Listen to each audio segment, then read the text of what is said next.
Hey guys, what is up? I'm setting up right now. Sweet. Oh, nice. Okay. Alright. It looks like...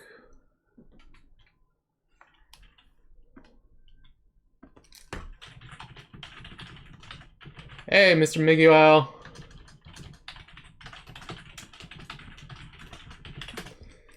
I am just setting up right now, but pretty soon we'll start. It's 7:37, so we got time. Alright, I'm just going to download Ravens. How have you been? How are you doing?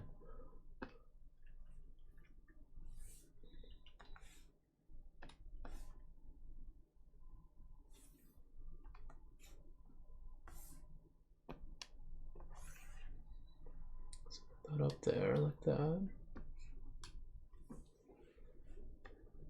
Is everything going cool? Can you guys hear me? I think the volume's on, but hopefully you guys can all hear me.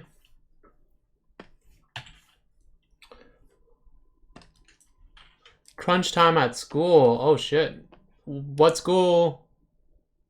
What school do you go to?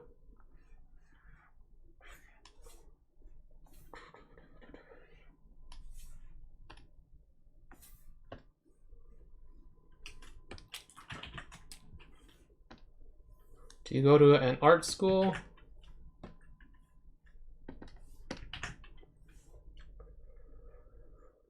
Cool. Put that down. ASU, I've got 11 minutes of boards due in December. Holy shit, that's a lot of boarding. My dad actually went to ASU for architecture. 2-minute tips.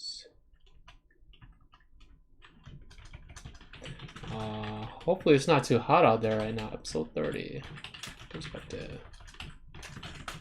Go Sun Devils, right?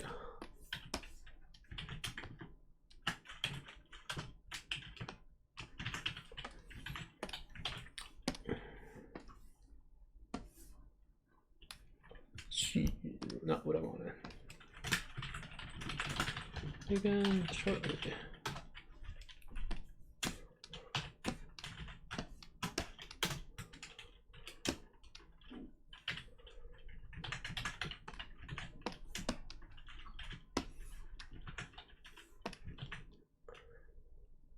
No architecture, but no animation. That is okay. You know, you make do with what you can. Sorry about that. Let me like move this over a little bit more. I'm trying a new mic setup, so we'll see how that works out. Maybe it'll be fine today. Maybe it won't be. We'll find out very shortly if it's working or if it's not working.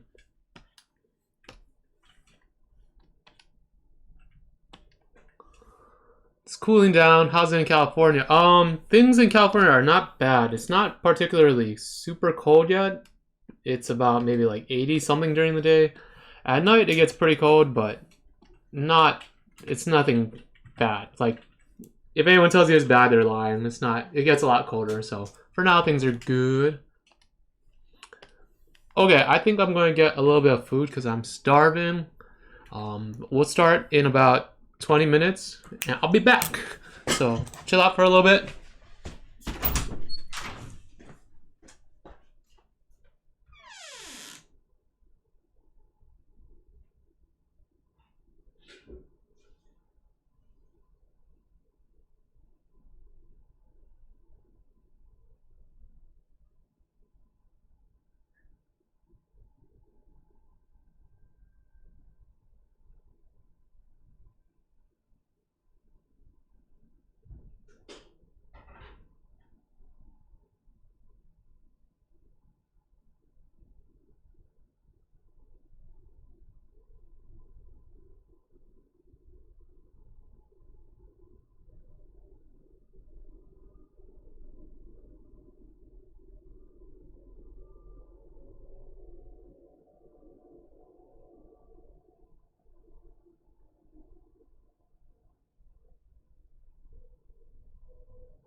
Oh, I'm back for a little bit.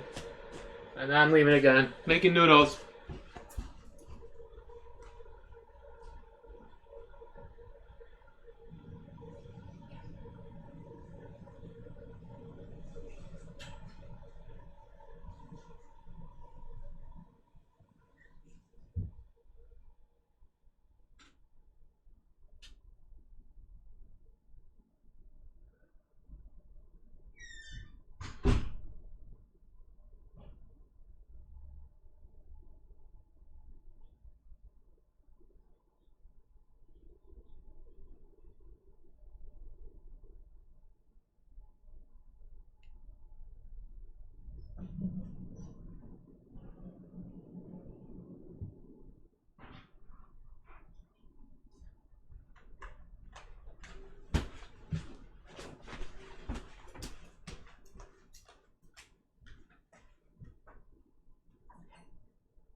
Alright, what is up, guys?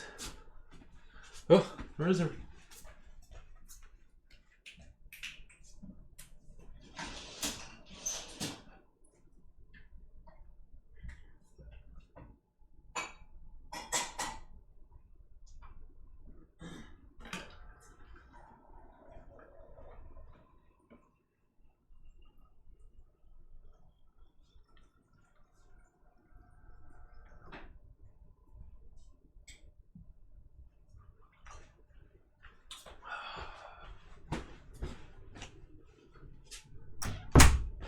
What's going on?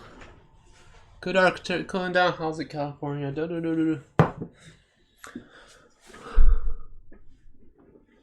Came for the jokes and bebop shoutouts, staying for the perspective tips. Yeah, today we're going to be talking about perspective at the start for a little bit, just because in the last 2 streams it's come up twice, once in each time. So I figure we'll talk about it again, and if anyone has questions, I can answer them. I've already made a couple videos on it, which is fine, but you know, it's always good to go over them again. I made some laksa kind of. It's like from a packet, but I'm not sure if it's very good. But hey, what can you do? What can you do? I thought this was an eating stream. Okay, so check this out, the laksa right here. I made flan. I have pudding in the refrigerator, but I don't want to eat it quite yet because it's not. I'm supposed to split it with Rebecca, but you know, I'm tempted to eat my own half. And then I think on Friday I might do a mukbang with my friends. So we're joking about it, but I think we might actually be doing it. So if you guys have any foods you guys want to see us eat, let me know. I'm thinking maybe we'll do samosas, like eat like 15 samosas or something, or maybe we'll do what do I have a lot of? Maybe we'll do like pizza or something. Although pizza's like super heavy. Want something fun? Maybe. Well, we just had curry. Maybe we'll do a cake. Maybe I'll go to Costco and buy a cake, and we'll do the cake thing that I talked about last time. Not bad. Not bad at all. Oh! I totally forgot. So, if you live in LA, and you go to Little Tokyo, there's a place called Fugetsudo, and it's on 1st Street, I believe, and they sell mochi. They basically sell this, right? Mochi stuff, and they have a new mochi that I hadn't seen before because they do seasonal ones, and they have a mushroom shaped mochi. Look at this, it's shaped like a mushroom, and it has the color of a mushroom too. It's so cute. It's so good. Oh, look, even the backside kind of looks like a mushroom. It's just, oh man, so good. I think that might be my next goal, is to learn how to make like real mochi. I know how to make a mochi, but like I want to make kind of like the daifuku like stuffed mochi. So Kate says you should do dumpling punishment game. 15 samosas, pizza is heavy, and fill one. Wait, what is the dumpling game? I've never played that before. We'll have a cake pizza. We'll have cake. Pizza is too heavy. I don't think it's mushroom flavored. I haven't taken a bite of it yet, but maybe at the end of the stream we'll have a little bit of it. The other one is chocolate with strawberry, so it's a strawberry filling, but then the outside has like a little dollop of chocolate, so it's really good. I would suggest going there if you like mochi, and I'd suggest getting at least one. It's about like $1 a piece or so, $1.25, and it goes really well with coffee and tea. I also like it because it's like a mom and pop store. They've been around for 100 years, so I like to support them.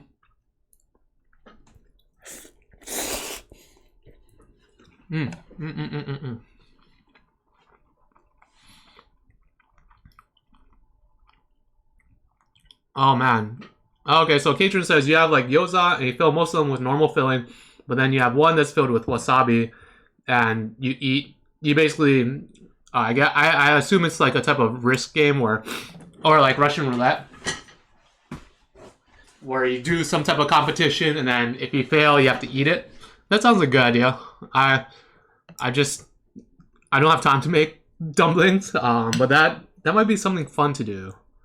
I do want to do more food streams for November, so we're also supposed to do like the spicy noodles at some point. Thinking about getting the team back together and doing that on stream.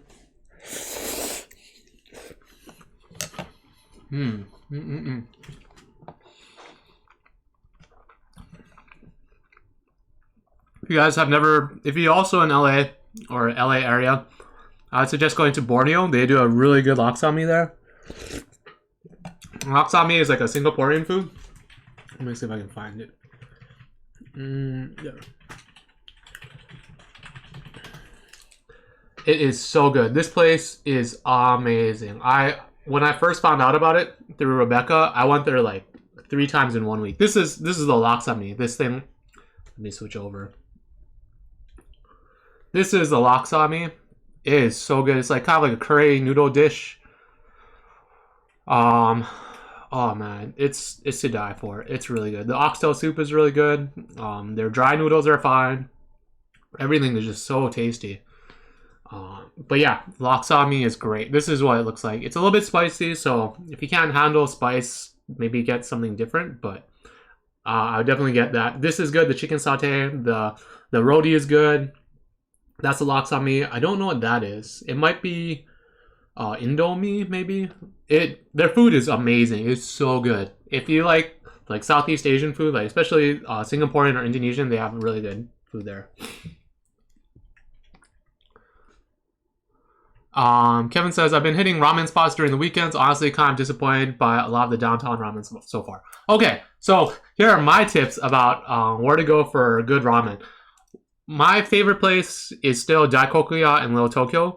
There are other couple of locations, like there's one in Sawtell and there's one I think in Arcadia somewhere, but the Little Tokyo one's the only one that's good. It's kind of hit or miss. It used to be a lot bigger and a lot better before, but I think after it became popular, they had to kind of scale back and whatnot. If you're in downtown, I would also suggest Monzo, the udon shop right next door. It's good, but it's not ramen. If you're on the west side, there's 2 places I'd suggest. One is Sujita Ramen, which used to be really good. It's kind of like 50-50 now. And it's not the dipping sauce one. It's across the street on Sawtell, and it's just a ramen shop. It's the dankest ramen you'll ever get. So good. Get it Kotetti style. It's so dank you'll pass out. Then in Glendale there is Kappa Ramen, and their normal ramen's fine, but you want to go for the unique special one. So they have like a very garlicky one that's good, and then they also have a Kotetti style one that's super good. Super good. Like that is probably the best ramen you'll find in Glendale. If you're in Torrance, I would suggest going to Asa Ramen. They do a very good shoyu ramen. It's amazing. If you don't know, if all you know is like tonkotsu, tonkotsu ramen is like kind of the pork fat one where it's milky and very oily and dank, as I like to say. But shoyu ramen and shio ramen, shoyu being soy sauce, shio being salt, they're a little bit cleaner. Depending on the recipe, sometimes they'll have pork in it, sometimes they won't. But if you go Asa Ramen in Torrance, they do a really good shoyu ramen there. It's so clean, but so filling. Oh, something fell down. Let me check on that.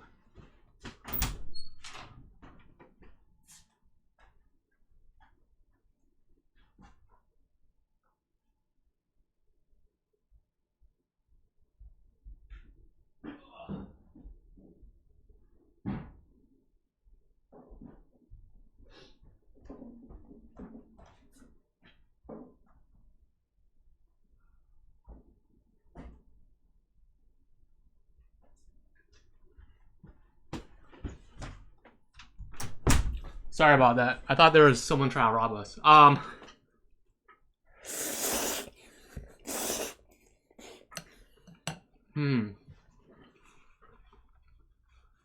It's not. Kevin says there's a coupon in Pasadena. It's not coupon. It's called Kappa. It's a different restaurant. I think it's Japanese owned. Let me see if I can pull it up. I don't like coupon personally. I think it's not so good. Shinsengumi gets a bad rap, but if you aren't able to fly to Fukuoka, it's still good. Yeah, Shinsengumi used to be a lot better. It kind of went under. It used to be a lot better. Unfortunately, I think they got popular and blew up. They're just all over the place now, so it makes it really hard for them to kind of keep the quality up. Where is this?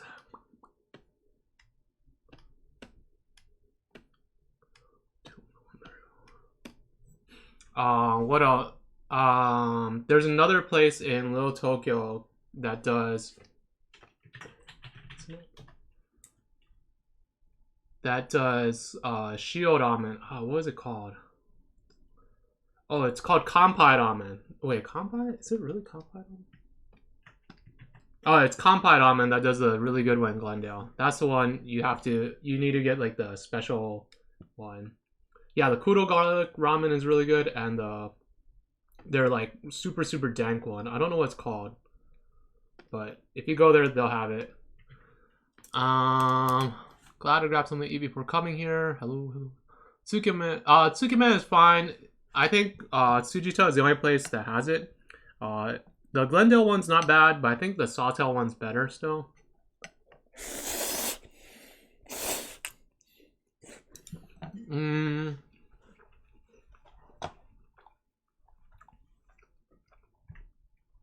Let me see what else. Marugame is good. Sapporo. Let me see if I can find that Little Tokyo one.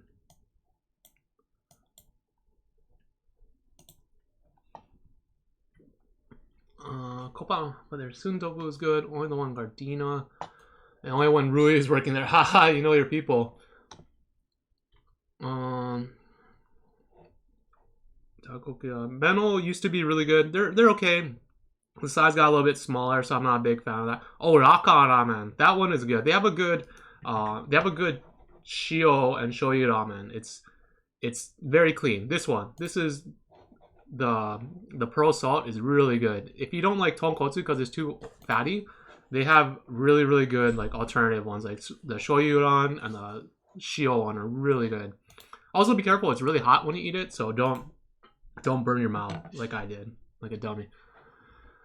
Okay, it's 8 o'clock. Holy shit! I haven't finished eating yet, but let's start getting on that. Whew.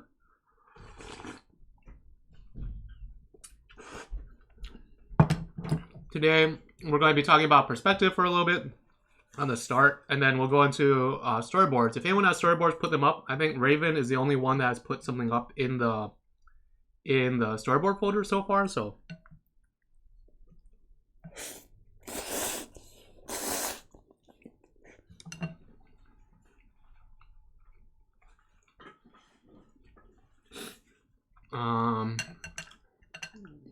oh, I got a new art book today. It just came in. I ordered it a while ago, but it's the art of Splatoon 2. It's really good. The first one had a lot of great stuff. This one's the translated English version, so it should tell you more about their design process and whatnot, etc. Kevin says, do a spaghetti factory mukbang, only ice cream. Oh my god. Oh, that would be dangerous. Spaghetti, I think you guys know Spaghetti Factory has like a special place in my heart. Not because of the food, but just because I used to get it as a kid a lot. And so going back feels weird. It's like watching an old show that you grew up on. In your head, it was so much better than what it really is. For example, Teenage Mutant Ninja Turtles, I would watch that all the time. So in love with it. And then it is not nearly as good as it used to be. So I've only watched like 3 episodes since I became an adult. I can't ruin that memory. Okay. Let's get serious.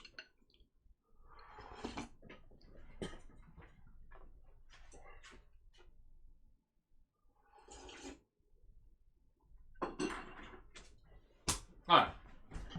You guys didn't come here to see me eat noodles. You came here to see me talk about storyboards. So let's do that. Oop, take that away. So before we begin, of course, let's start with our joke. It's Dwoo back on the 1s and 2s, spinning across the airwaves and YouTubes. Give me your shots and cuts, but first we gotta go to the joke book. Okay. What did the salad say to the crouton? What did the salad say to the crouton? Ooh, that was a little spicy. Give up. The salad said, oh no, I got my joke book dirty. Let us be friends. Let us be friends. A nice simple joke to start off the night. Always a good time. Wait, I'm dressed. Ha! That's good. That's also it. Jordan said, I'm not dressed, or wait, I'm dressing. Both classics. So, I like that. I like that a lot. Let us talk about perspective, right? I think the easiest way, or the way I understand perspective is, it is a 2D system, set of rules that allow us to convince the eye that we're looking at something 3D. We're taking a 2D drawing and convincing people it's a 3D image, right? That is basically what perspective exists for. It teaches, it's a way for you to draw that convinces people what you're drawing is a 3D image. And that's all it is. I think a lot of people get hung up on like horizon lines and vanishing points and orthogonal lines and all that stuff. And it is that, but it's not all that. It's a set, it's like a set of rules that helps you trick people. It's just a visual trick. So I think everyone knows 1 point perspective, right? This is the horizon line. Horizon line. This is the vanishing point right here. It's where all the other lines converge to, right? The vanishing point, vanishing line. Ha ha ha. Vanishing point. Horizon line. The vanishing point can only exist on the horizon line, at least in the horizontal space. In the vertical space, you can have your own terminating area for the vertical lines, but that is a little bit more complicated, so just forget that for now. For now, all you need to know is that the horizon line is a horizontal line that goes across your drawing or your shot, and the vanishing point is always on that horizon line. Those are those two things you need to know. Okay? This is called 1 point perspective because there is one vanishing point. You can have 2 point perspective where you have two vanishing points on the horizon line. This is one vanishing point, and this is another vanishing point. So 2 point perspective because there's two vanishing points. Right? Pretty simple. I think everyone has done this before, has seen it. And then the last one is 3 point perspective, right? So you have your horizon line, one vanishing point, two vanishing points, and then the last one being the third vanishing point. And this is what I meant by that other vanishing point, the vertical one, the one that goes up and down, doesn't exist on this horizon line. It doesn't exist there. It can exist off to the side and other places, but it does not exist on this horizon line. Jordan Willis says, is it true that 3 point perspective is not common in boards? It is not common in comedy boards. In comedy boards, you will only be dealing with about 2 point perspective. You won't get so much 3 point perspective. In action adventure, it's everywhere. But that's getting a little bit ahead of ourselves. So for now, let's just talk about 2 point perspective and the camera, right? So let's say this is the camera's point of view. And let's say we are the camera, right? We are looking, this is the camera. This is a top-down shot of the camera looking at a box. Boop. We're looking into a Amazon box, basically, right? This is us looking into that box. From a different angle, it would look something like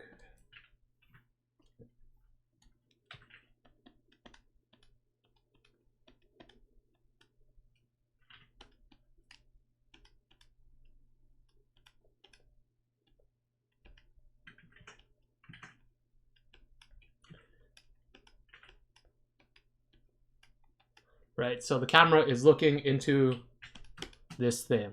We're looking into the box with the camera, okay? Everyone with me so far? If you want, and I would suggest this, pull out a piece of paper and get a pen or pencil and draw along with me, because that's the best way to learn, is just drawing. And I'll talk you through it. If you find yourself getting confused, this is the best way to find out if you understand it or not, if you can do it. So if this is the camera's POV, and let's say that we align the camera to be perfectly in line. We aligned the camera to be perfectly in line with the box, right? So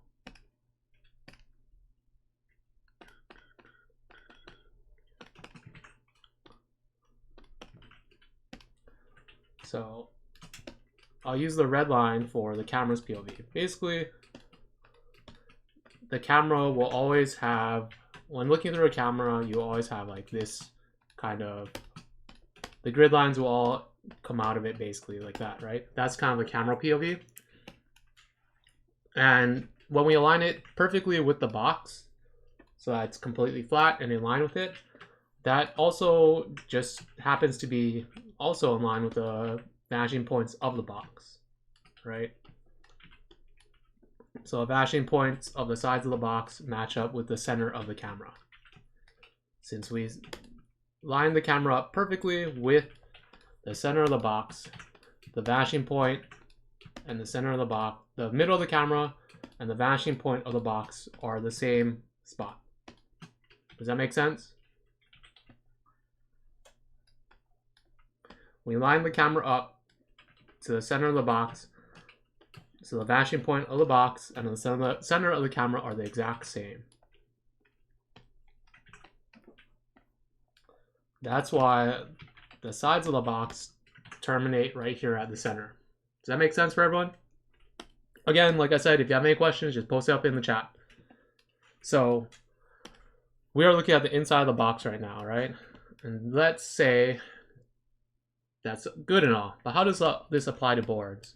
Well, let's take a step back. So we have it lined up directly in the center. The camera is directly lined up with the center of the box. So that means the vanishing point is in the same spot as the center of the camera. What would happen if we turned the box like slightly off kilter, right? What would happen? The camera's still pointing into it, but now let's say, where is that from?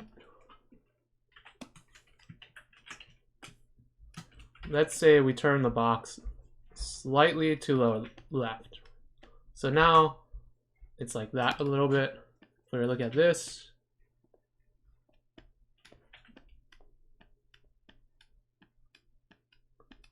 it'd be more like that,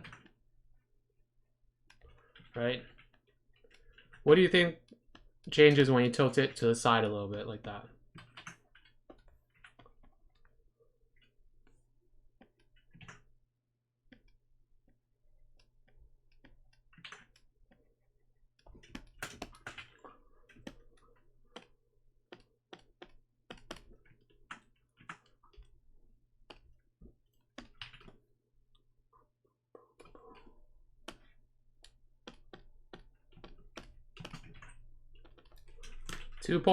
Jordan says 2 point is what happens, and he is correct. So let's say this is the camera POV of this one, right? So we're looking at the camera POV. And now to draw the inside of the box, we have to do it a little bit differently, right? We're not looking at it straight on, so that back wall of the box isn't parallel to the camera. It's at a different angle now.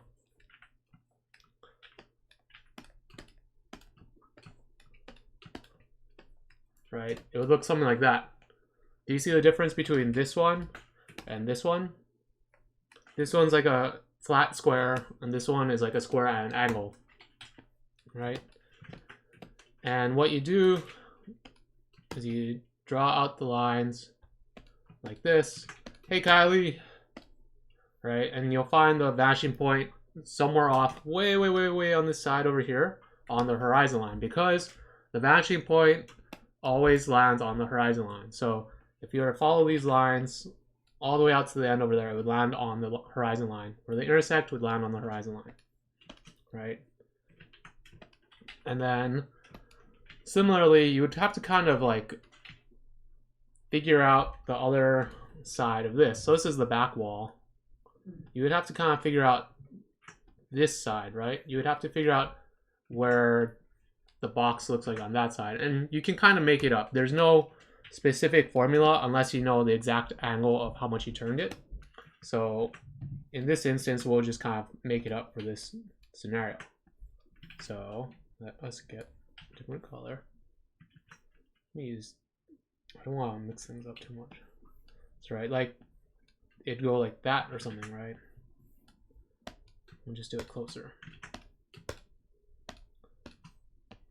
So again, the vanishing point lands right here on the horizon line.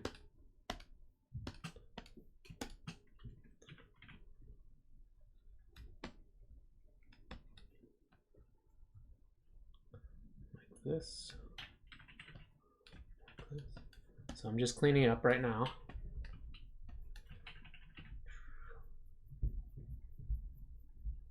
Right, so that's how you have 2-point perspective basically. G2 Alex says, how do I avoid the vanishing points in 2-point perspective from being too close to each other? Thanks. So the thing about perspective is you can control the distance of the vanishing points. You can always move this further away. You can always move this orange one further away. You can have it like way over here. And then that just changes the angle that you draw these lines, right? So if I were to move this orange one, we're gonna give it a different color now. Let's say it's green, right?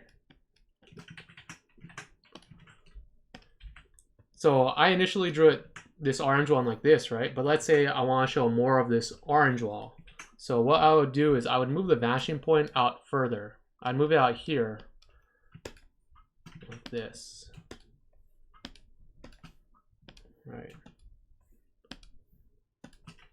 And then now we would see a flatter image of the wall, like that. Again, your vanishing points will always be on the horizon line. You'll always have the vanishing point on the horizon line for the first 2 perspectives. And you see the shape is different now too. The orange one is more at an angle, but then the green one's a little bit flatter now. It's a little bit more flat to camera. Angle, like flat to camera. So that is how you, when you draw your storyboards or whatever you're drawing in perspective, right? Like let's say I'm drawing a city, right? So I'm like, time to make a building. Or you know what, let's go back a step. Let's say I'm going to draw a city. I'm like, okay, it's going to be a 2-point perspective city. Let me lay out my perspective grid, because that's what we've been taught, right? Like every time we learn perspective, they're like, lay out your grid, lay it out, and then draw your buildings to conform to that. So there's our perspective grid.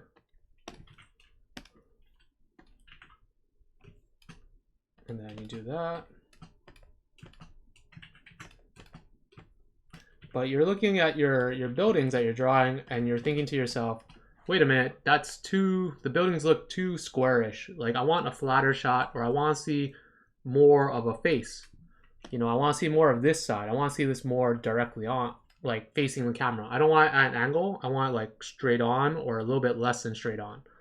And at that point, what you do is you just move these vanishing points. You either move this one or this one outward, right? You choose which one you want to move out. You can move them both out if you want. And what will end up happening is it'll change the shape of your building, right? Like you can see, let's just do that. Like you'll see it get flatter, etc., etc. But let's say I just want to move this one, right? I just want to move that one out. So you just do the same thing again.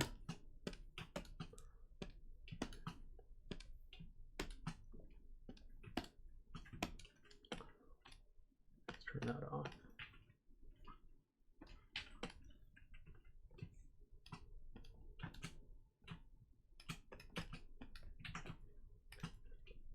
And now the perspective of it is a little bit different. This one you see a little bit more of the, you see a little bit less on this side compared to this one where you see a lot more, right? So the idea with perspective grids and vanishing points and horizon lines and stuff like that is that you can move them. You should be able to move them in your drawing. If the drawing isn't working out, just move the perspective lines so that it makes sense, or until it matches the type of shot you want, right? Jordan says, is it necessary to find that point every time it's off the frame? It is not necessary, but if you are having a problem with understanding perspective, or if you don't know if it looks right or not, then I would suggest drawing it out every time.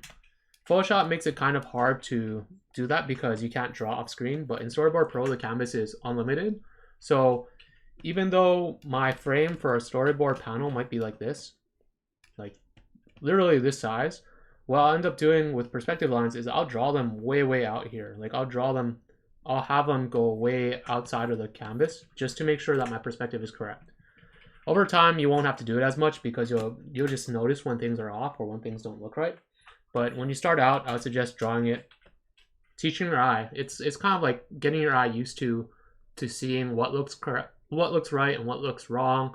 Understanding how perspective changes when you move the vanishing line or move the vanishing points. Hey Michelle. Mr. Miguel says, changing the distance of the vanishing points in 2 point is akin to changing how wide your lens is. That is exactly it. We'll get into that in a little bit, which is weird to think about, but yeah, you're drawing a focal length in essence. Exactly. We will get to that. That's the second part. This is the first part of just understanding how a box works when we change the vanishing points and whatnot. So let's go back, right? Let's go back to this one. This POV right here is of a camera pointing directly at a box where the box is parallel to the camera and it's pointing directly at its center. This one is what happens if you have a box and then you turn it slightly to the left, but it's still pointing, the camera's still pointing in the same direction. So this the red grid here is the center of the camera. The blue here is that back wall that we saw up here. This is the same as this, but now it's tilted a little bit. And I tilted it kind of arbitrarily at first, but using that information and finding the vanishing point of this length and this length, the vanishing point goes way over here somewhere, way over there. This green and orange one that we talked about is that opposite wall. It's this wall over here.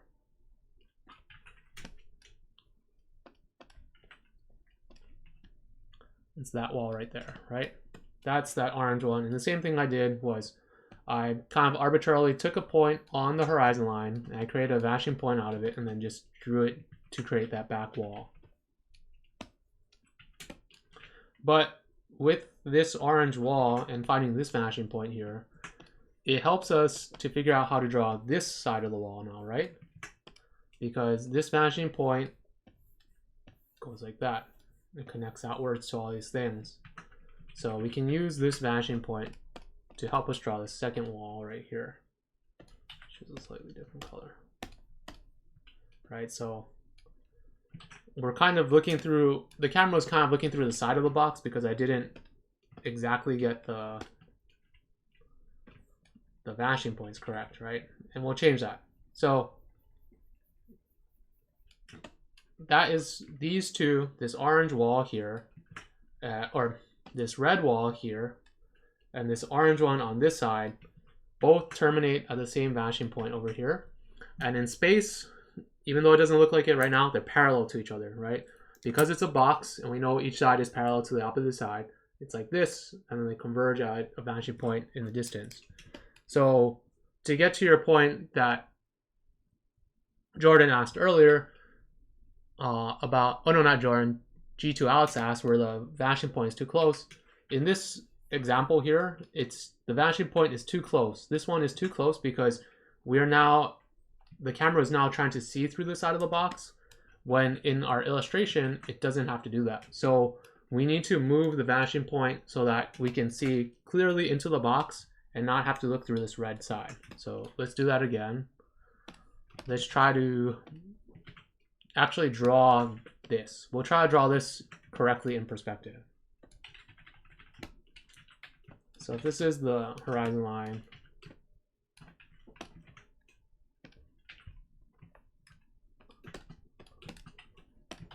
right. Let's create our back wall again.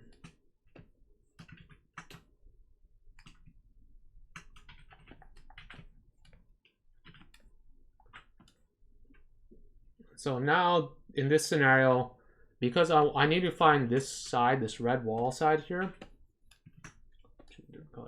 because I need to find how to draw this without having the camera look through it, what I'll end up doing is, at least when I storyboard, is I'll kind of do like a rough lay-in, right? Like I'm like, well, if it kind of looks like this, we can still see into it. We can still see into this box area that we want to look at. And this kind of looks like a backside of a wall. So I'm like, okay, that looks good enough, right? Like, and that's what I'll do. So right now, the vanishing point of these two lines I drew, this line up here and this line up here, do not land on the horizon line. It needs to land on the horizon line. So what I'll end up doing is I'll choose either the top line or the bottom line and use that for my vanishing point. So in this instance, I'm going to use the bottom line, right? So this is where the vanishing point is. So I need to change this top one.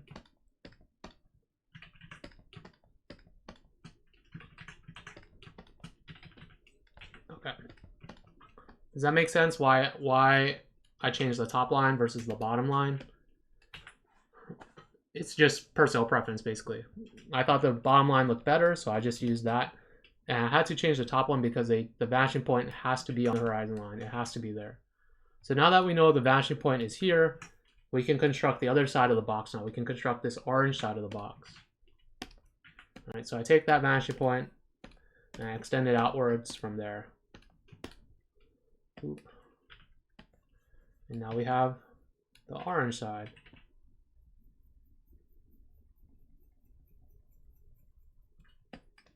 Boop.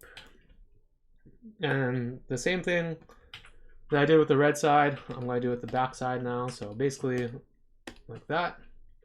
And wherever this line ends up hitting on the horizon line, somewhere way over here, like if we were extended out,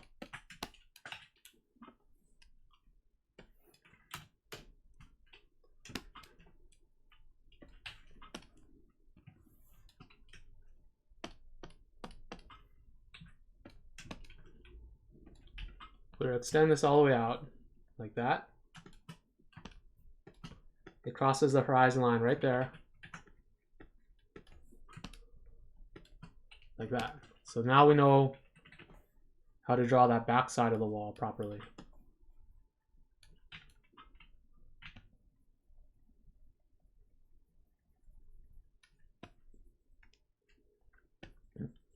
Is this making sense to you guys?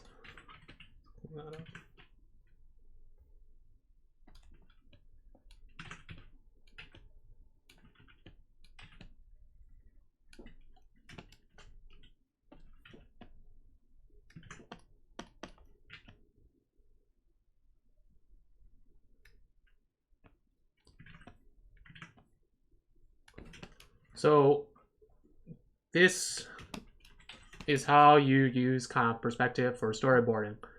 You are shooting, think about shooting into a box all the time. Always think about like what that box is, how it's tilted, etc., right? Because like I said in all the other streams, if you can draw a box in perspective, you can draw anything in perspective.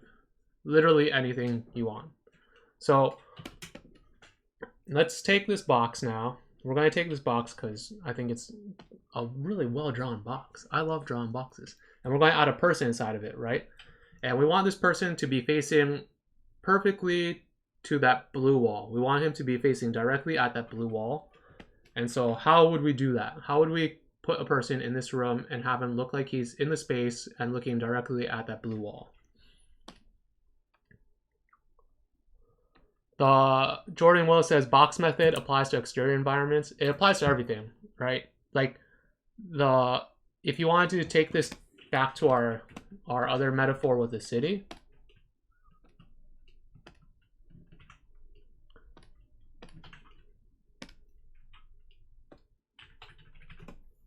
right? Do the same thing again, like that.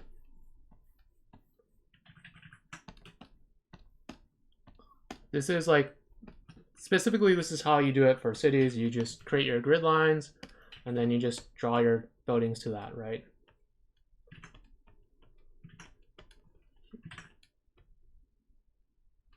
Right. So this is like a city. The trick to making a city not look like a bunch of perspective boxes is what you need to do for drawing cities and making it not look full of just boxes all in a straight line like this and looking kind of unusual is you have to kind of break up their shape for one. And you also have to throw in buildings that are not in that perspective either. And we can get into that later on. So first off, when you're designing your buildings, don't all have them be complete boxes like that. Just have it kind of like, have parts of it that stick out too much, you know, like have it, give it some like flair, a little bit of flair. And knowing how to draw in perspective already, like it's basically you just trace the lines down like that, right? So you do that, yeah, and then like stuff at the bottom. Think about like the buildings you go to every day. Right, so yeah, you break up the shape basically. You're creating ways to break up that shape. Something like that, right? Same thing with this one. Maybe it's like the London weird pinnacle thing, and basically this becomes a circle, like a bullet. Just hit whoop, whoop, whoop, whoop. Right? This one will be like that. So you break up the shapes. That's the first tip. You break up the shapes. The second tip that I was talking about is that you need to draw one that's not in the same perspective. So normally you would just draw the box to this vanishing point and to that vanishing point, etc., right? But we're going to create new vanishing points for that, and we'll do that later. And you basically just draw it not to that vanishing point. You like offset it or something. But you don't want to do it to everything. And you don't want to do it on Main Street. You kind of have to switch it up a little bit. But that's the idea. Props and environments. G2Alex says, I find perspective helpful when I need to draw through props and environments. Yes, it's very good for that. Jordan says, sorry, I meant the thinking of shooting the camera inside of a box even when the setting is exterior or not a room. Yes, exactly. We're going to get to that right now. So we have our box, right? Boop, boop, boop. This is, we're looking into the box with it being tilted just a little bit to the side, and we want to put a character in this, right? We want to figure out how do I draw a person in here so that they're facing directly at the blue wall and in the same perspective as the box. And the way to do that is thinking of the person like a box or a building, right? You just saw me draw a building in perspective, and you just do the same thing, right? So you take the vanishing points you established. So this is one vanishing point, and this is another vanishing point. We're going to take those two vanishing points. We'll eyeball the center of this thing. We can take the exact center by going like that and down, whatever. That's the center right here. You don't necessarily need to know that, but that's how you find it. You just draw an X. So we're going to take this like that, right? We're going to take this vanishing point, and let's say we want the guy like maybe somewhere over here. So that, right? So the person's going to stand right here. This is where that person is going to stand.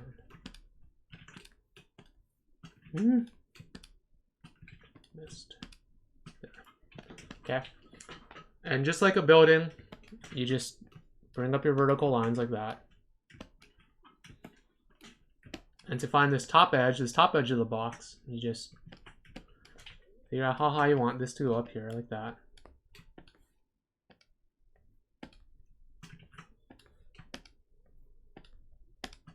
right? It has this line up here and this line down here. Both have to go to this vanishing point. Okay.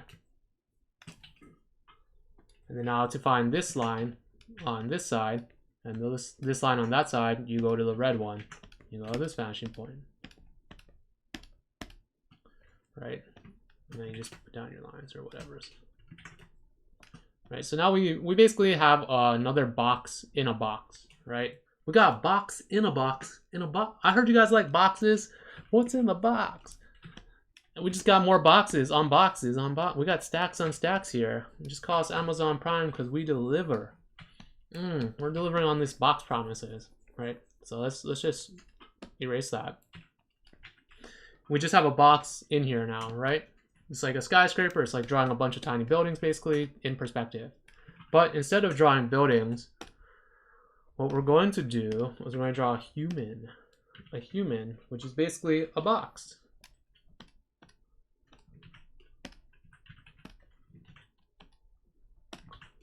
Right? We can think of the head as another box. Back side of the head, front side of the head like that. Ear.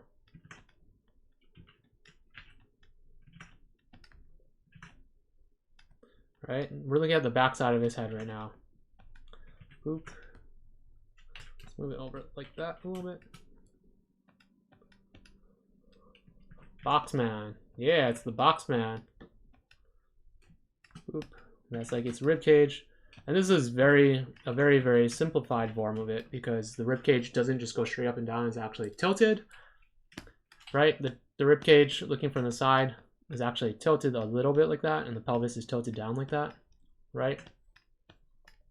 And the head. Right? But we're simplifying it because it's perspective. We're just simplifying it right now, so we're just drawing straight up and down like a box on top of a box like that. Because that's it. One thing at a time. One thing at a time. So this is its rib cage, its pelvis, and then its legs, right? Basically box legs.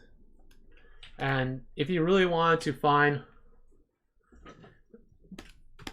like the top of the pelvis and stuff like that, you would just basically do the same thing. You just run it out to the horizon lines, you run it out to the horizon line on that side, etc., etc., etc.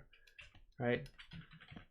So you can now see how this perspective, understanding perspective, is really important for drawing things in space, because you can easily find out when things are looking weird. Like you can find how to draw things properly. Like you know that the line has to look like that, looks like that, has to look like that, etc.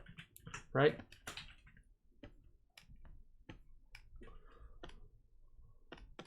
So now we have our person in the room, right? This is a very generic version of him, but at least that person is in that space, conforming to the vanishing points, and is established in that room. You can apply this to any number of things. Let's say we want a sofa in the corner over here. You just do the same thing. Just think of it like a box. Like let's draw a sofa. You just lay it in very rough. You're like, oh, I don't know, something like that. Well, you just check it afterwards to make sure everything lines up to the perspective. That.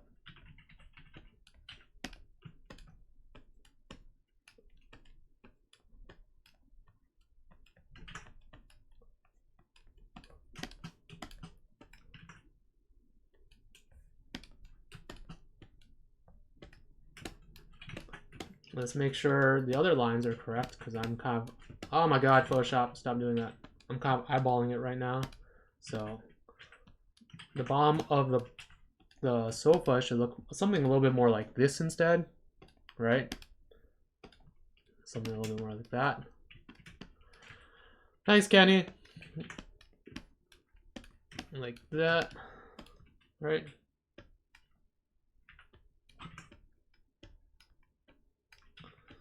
So now this sofa exists in the room with the person, etc., etc. It's not perfectly to scale. We're not worrying about proper scale at this moment. We just want to make sure it lives in the same space. We just want to make sure It lives in this space. A lot of times when you're boarding, your director, if they have notes, will say something like, that person doesn't feel grounded, right? It doesn't feel like he's in that space. And it's usually because your character doesn't feel like they adhere to the same perspective rules. They don't follow the vanishing points. They don't match up with the ground plane. And to really ground your characters, you want to make sure that their feet like match up to one of these vanishing points. Right? You want to make sure it's on that vanishing point. You want to make sure the other one goes to this one. Like that. And then they'll feel grounded. They'll be like, now they feel like they live in the same space. Now it feels like they're not going to fly away or sink into the ground.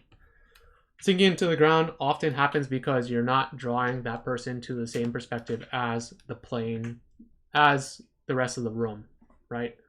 That's why it feels like they're sinking into the ground. If I drew another character right next to that person, but I didn't follow the same perspective lines, like I just chose random ones, but like half followed them, like that, it feels weird. This line right here feels really weird because it's not adhering to the same perspective as the rest of the room, right?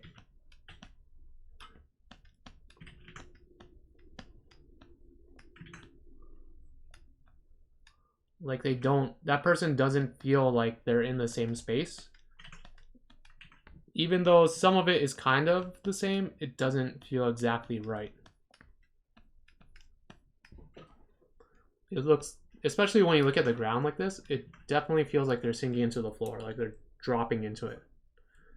And that's why perspective is important, because it allows you to put characters in a physical space and make it feel like they're there. So, getting back to Jordan's question about how do you do this with characters outside of a box? Well, it's basically the same thing. You just take the box out of the equation and you just think about the vanishing points and the grid lines, right?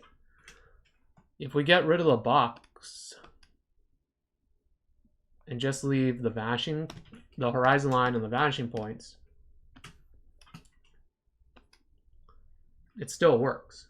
You don't have to see the vanishing points or the grid lines. You wouldn't even see that in real life. But because you set it up properly, they now feel like they're on the same spot. They feel like they're on the same plane. They feel like they're in the same world. So like let's say you are drawing, and this is why when you storyboard, you see people always do perspective lines, right? You always see this, right? You're like, why are they drawing these perspective lines? If they're good board artists, they're drawing it because they're trying to establish the perspective of the scene. They're trying to indicate to you that we're looking at something in 3D space, right? And don't just draw them willy-nilly. Draw them with intention. I put these here in this position and this position because I want a 3/4 shot of a person. Right? If I'm drawing a 3/4 shot of a person, I just follow those same lines.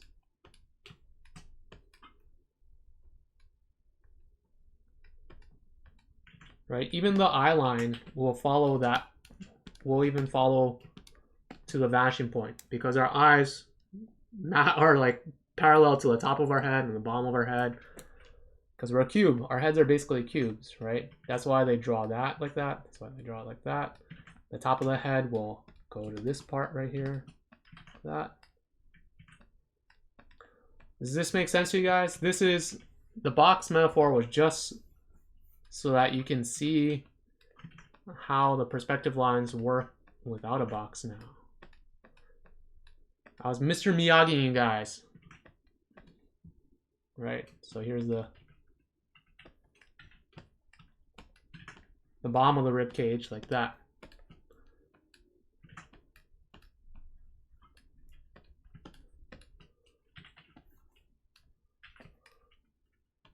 the belt line, the pelvis, etc. So, ooh, he has some underwear on.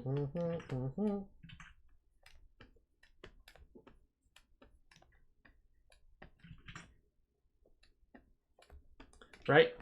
So the reason why I drew these very specific perspective lines is because I wanted a 3/4 shot of this guy. I wanted him to be facing 3/4.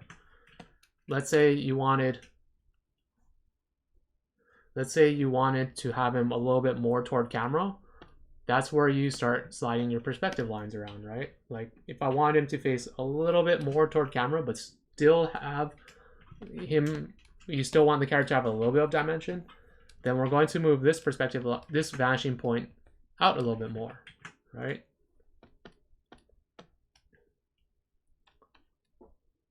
So let's say I wanted to have a little bit more of him facing toward camera, and I don't know where to put that vanishing point. Well, what I'll do is I'll just rough in the character. I'm like, right? I'm like, well, this feels about right. Like this feels a little bit more what I had in mind with the character facing the camera. So let me just, now that I know what that top line is, I'll just draw it out. Just draw it out. So the vanishing point is like right over here. This one, because we moved this one out on that side, I'm going to move it a little bit inward on this side.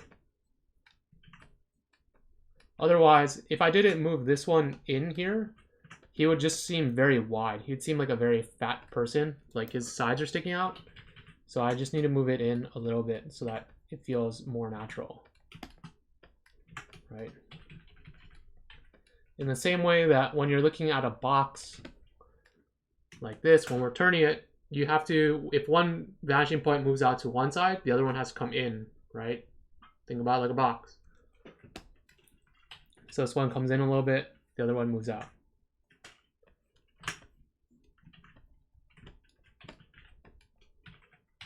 And then knowing all this now, you just finish up your drawing. You're like, oh shit, now I know how to finish off the top of his head. The top of his head looks something more like that. The bottom of his head looks like that.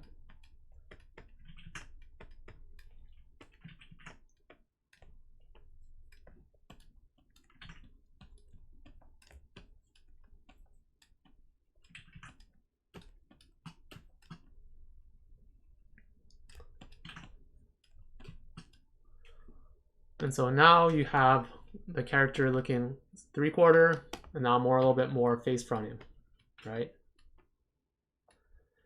This middle line is very good to have because you can tell how much of an angle that person is turned to you or how little it's turned to you, right? That's why I draw a middle line. I draw the middle line so you can see how much that thing is turned towards the camera. That's why I draw the middle line on the face. You don't just draw it for the nose, you also draw it so you know how much to turn that person. How much is he turning? How much is she turning? Right? And so that's how you use perspective grids like this. All the stuff that I was showing you to draw characters in an open space. This is how you figure out how to like turn the body very slightly. This is how you draw things not only in frontal, side, or 3/4. This is how you get a little bit more variance to your style of drawing. This is how you show things in more, I guess, more nuance, right? And this is why perspective is good for a lot of things. Miyagi again. Jordan said, how does this work when drawing more dynamic poses? Well, it works because you can use the same principles for this character. You can use those same ideas, right? Let's say, in the way that I was talking about how the rib cage isn't actually vertical. It's not vertical, right? It's tilted at an angle. So if you know it's tilted at an angle like this, then you obviously know when you're drawing, when you go back to draw something like this,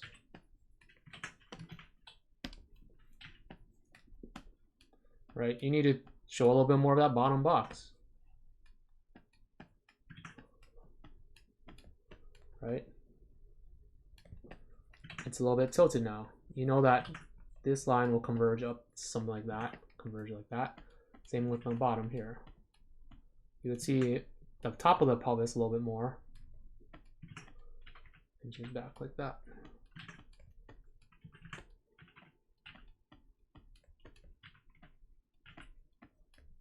Right, so now that you know what it looks like when it's straight up and down, you can draw it tilted. It doesn't have to be perfect. It just kind of, you at least know how it looks a little bit tilted like that, right? Same thing with the head. You can have the head be like tilted down a little bit. See the top of the head a little bit, right? So now you're getting a little bit more nuance in your character. You're getting a little bit more nuance in how they look. And you don't even have to create new perspective lines for all this, per se, because you kind of know what it looks like when it's just a building. You can kind of just fudge a little bit, some more of the tilting stuff and whatnot. Okay, so this is more of a person standing around, and the shoulder, etc. So that's just someone standing. Well, if you know what a person standing looks like in that, then you can start adding in other stuff on top of it. You can start to really understand those shapes in 3D space, right? You need to understand how it should look properly when just standing there before adding in more stuff.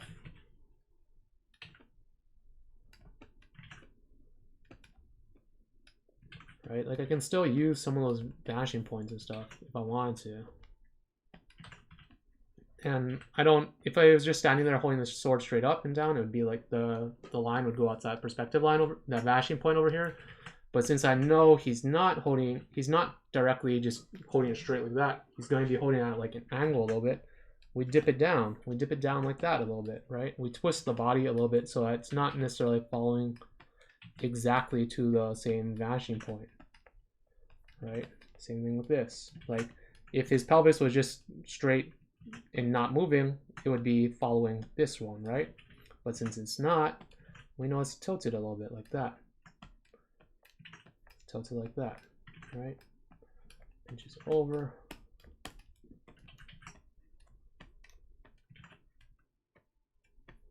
Right.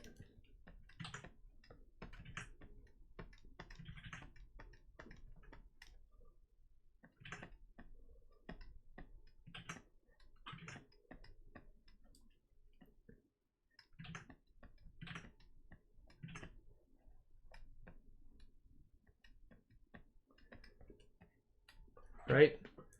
So it's to get to this point, to get to the green guy, it was a series of steps, a series of mental steps that I took. First, we understand how a box looks in 3D space just standing straight up and down. That is the first step. The second step is understanding how the boxes tilt slightly based upon anatomy. Right? That's the second step. We're understanding like, oh, there's actually a little bit of nuance to these boxes. It's not just straight up and down. They are tilted, they are twisted, they are like all these different things, right? But at least he's still standing there, so we understand how that is affected. So once you understand that, then you can start moving those boxes to how you want. Like if you can understand a box tilted a little bit, then you can understand a box tilted that way, or this way, or that way, or whatever way. Right? Like once we know how to draw a box like straight up and down and from the side, then we can like start tilting it a little bit. We can start tilting and tilting and tilting. And if you think about the body as a series of boxes and tubes and just geometric shapes, then you can start to just draw them in any dimension. And that's the goal. That is the goal, to be able to draw characters in any dimension and doing any number of poses, right? And so you need to get to those dynamic poses that you want, you marry both the understanding of perspective with all his grid lines, and you marry it with the understanding of anatomy. So you take your perspective knowledge and you apply it to anatomy. and you take your anatomy knowledge and apply it to perspective, and they like blend together into this beautiful baby that is this green guy right here. Or you can just draw a baby.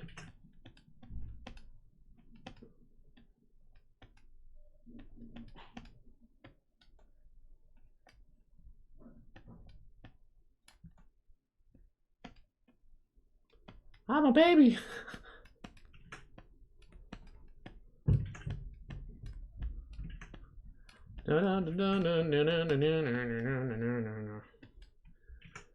So does that make sense to you guys?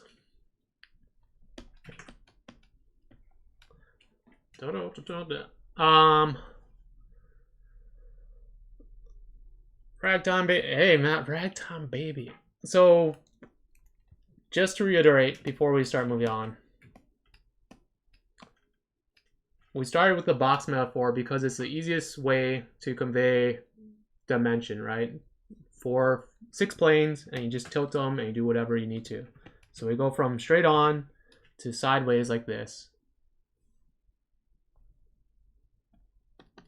Oops. Sideways.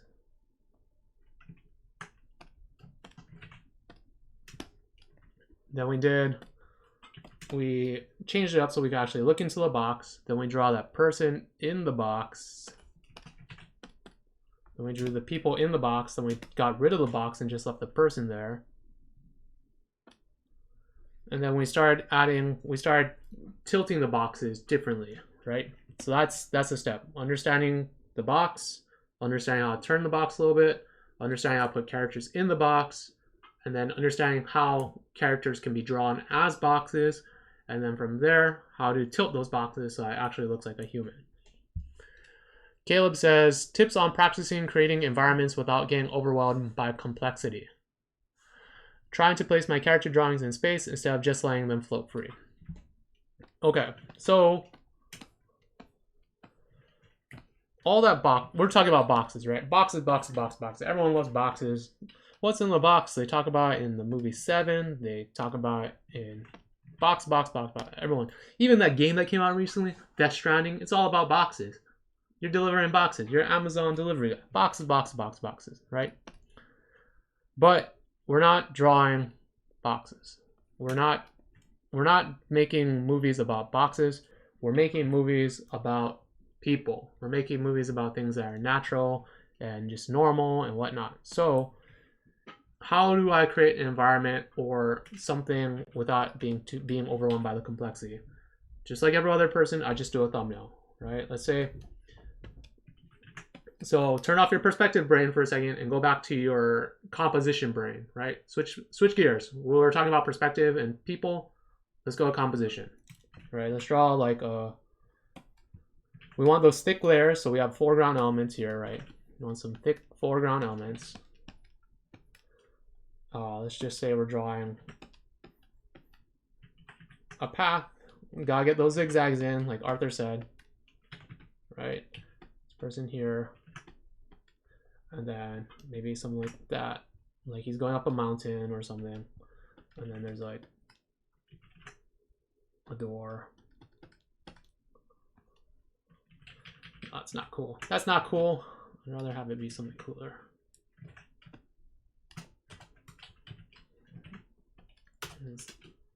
Let's have it be like some cool gate. Some cool mountain gate.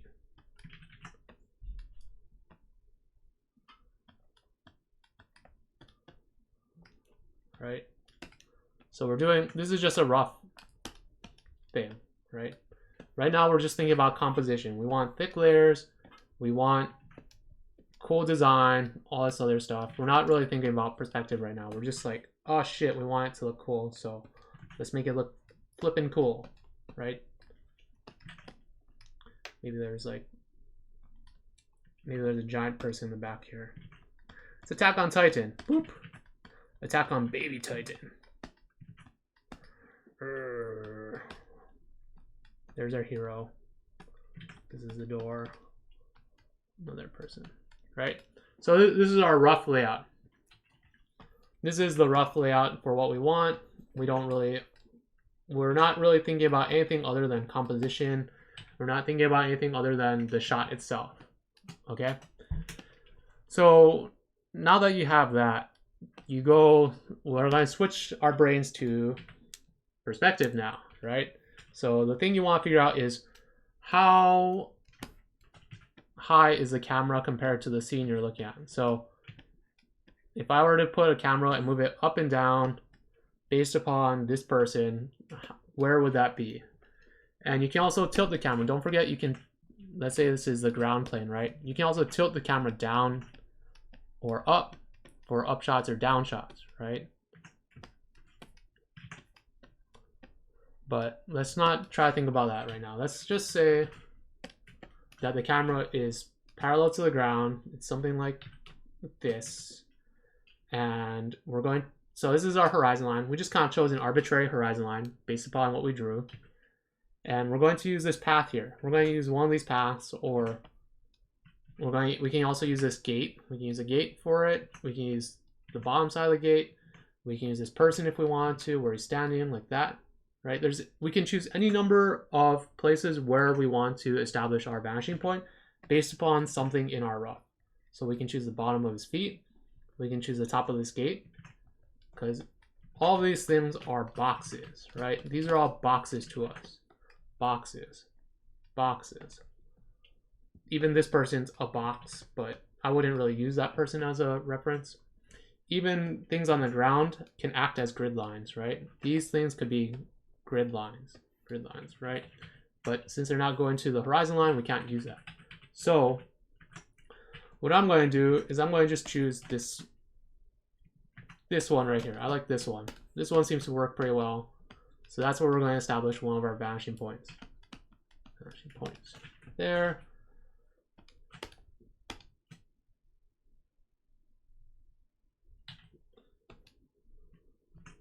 Right. Is this all making sense to everyone so far?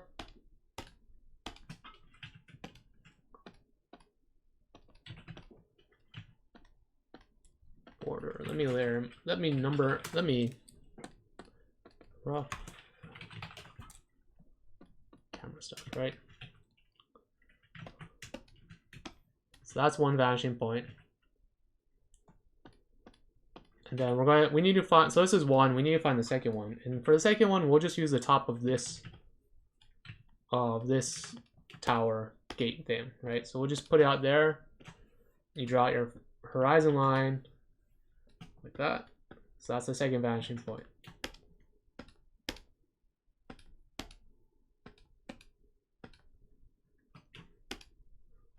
So now we have our two vanishing points, just like when we were doing it with the box, and just like we were doing it with drawing a city. Now that we have our two vanishing points, we can draw anything we want in that scene. We just need to make sure it conforms to the vanishing points, right? So let's start off with the big things. Let's start off with this gate. Let's just say it's a gate. Just make sure it goes to the vanishing point. Right, and I could make it a square like this. I could square it off like that, but that's boring. Like, so what you can do is since you know what a rectangle looks like that, you can just embellish upon it. You can just add stuff to it and then take it away later, right? You can change the shape of it, but since everything, if you think about things in boxes, you can cut parts away of the box. Oh, that's a pretty steep angle, actually. Right? You can cut parts away. You just need to make sure that parts of it still adhere to the perspective you're setting up. Right? So this line here still adheres to it. This line still adheres to it. This line still adheres to it. But this, you can make it whatever you want. You can make it jagged. You can make it all funky and whatnot. It doesn't have to match the perspective, because let's say it got broken off or something, right? You can make it anything you want. because that looks more organic, right? You want it to look organic. You don't want it to be crazy. But as long as this line, that line, and a couple other lines match up to it, it's fine. Your eyes believe that it is in the same space, right? And you can even add stuff on top of it to hide it. If you add like vines and stuff, if you add rocks in front of it, like that, it starts to look more natural. You don't even need to see the whole bottom part. You can hide it with other things. Just make sure where it touches the ground though, with like this rock, that the rock still adheres to the perspective of the two vanishing points you set up, right? Like this still adheres to the grid, and that still adheres to the grid that we set up. But because it's a rock, you can have the top part not adhere to it. You can have other stuff not adhere to it. You just need to make sure where it touches the ground, in this case, it adheres to it. Does that make sense? So as you're going through this, you're just basically filling in your boxes. You're just like, oh, this is a box. It's a very skinny box, but that's a box. And then now let's say part of it is like blown away or something, right? Like you want it to be exploded. And just cut off parts of it.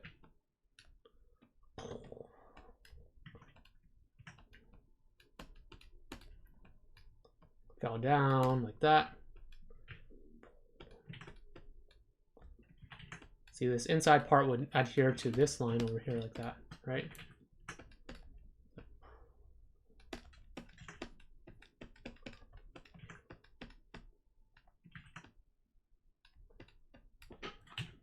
Right?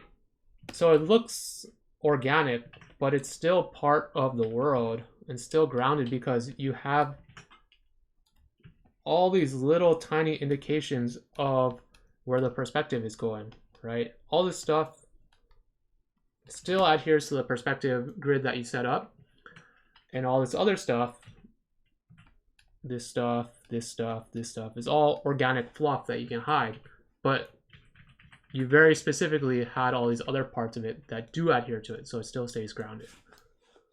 And so basically, you just do that for everything else. You do that for the person, you do that for the ground plane, whatever we decide with this. You don't have to even follow the perspective for that. You can just make it like zoom in on the distance like that, right? Even foreground items don't even have to adhere to it. You can make foreground items any goddamn way you want because it's just a general shape. You just need like stuff there basically, so it doesn't even have to adhere necessarily to your perspective. It just needs to like work as a foreground item, right? Like adding skulls or something. Maybe not. Let's not add a skull there because it would conflict with the other stuff, but right, you just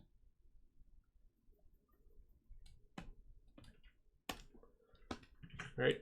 So it's the foreground items, like I said, don't really have to adhere to the perspective, but all this other stuff does, but only parts of it.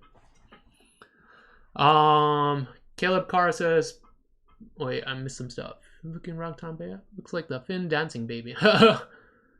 Jordan says, so draw a whole bunch of boxes. Yes, you're basically drawing a whole bunch of boxes, but you're drawing them in your mind. You want to draw the boxes in your mind so that you don't have to draw them and erase them on the paper. At the start, make sure you draw those boxes out. Make sure that it looks right. And if it doesn't look right, then move your vanishing points around. Move your perspective around to see if it makes it different or makes it feel different. But at the start, definitely draw out your boxes. Use what you're seeing and draw it down, and then erase it away. As you get better, you won't have to draw those boxes. You'll just know. But at the start, definitely draw out your boxes. Draw them out. Draw your two vanishing points. Make sure everything goes to them. Make sure you're doing it correctly. Caleb says, makes sense. Like gear shifting is a big tip. Yep. You always, well, this is the way I break down complicated topics, is I'll think about it in one way. And then as soon as I finish doing that, I'll be like, okay, let me think about it in this next way, and then this next way, and this next way. And you don't want to overwhelm yourself with too many ideas at one time. Just kind of like focus on one thing first, and then another thing, and then another thing, and then another thing. Right? So we started off with a rough thumbnail idea. We had an idea, and then we went and tightened up the drawing by adding our perspective ideas on top of that. it was a rough creative idea, and then we put our perspective ideas on top of it, and then if you want, you can put in color and value, and that's like a whole nother part of your brain, right? Rendering is another part of your brain. Perspective is another part of your brain. Composition is another part. You just do them on stages. You don't have to do it all at one time. You do it in stages. G2Og says, what perspectives are used for dynamic scenes like in Studio Trigger's Kill la Kill, specifically shots with big trigger energy? This kind of goes back to Min May's question about how would you apply this to high angle shots like bird eye views? And also to Miguel saying, isn't that now getting to 3-point perspective?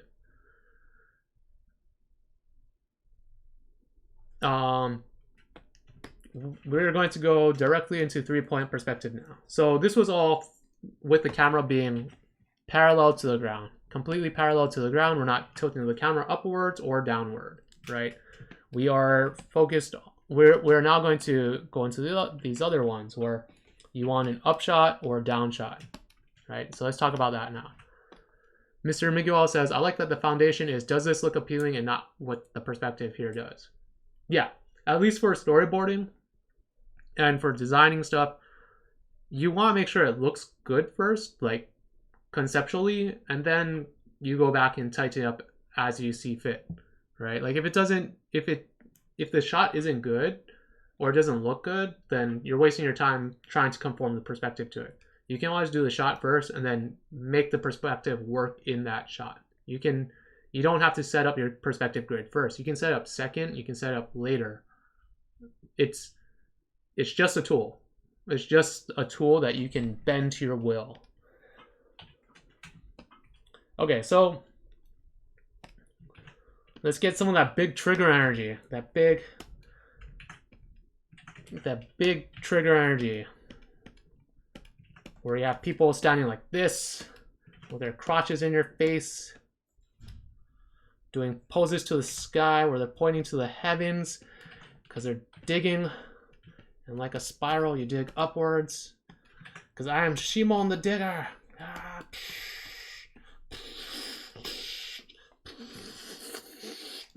Sorry, I was getting a little carried away.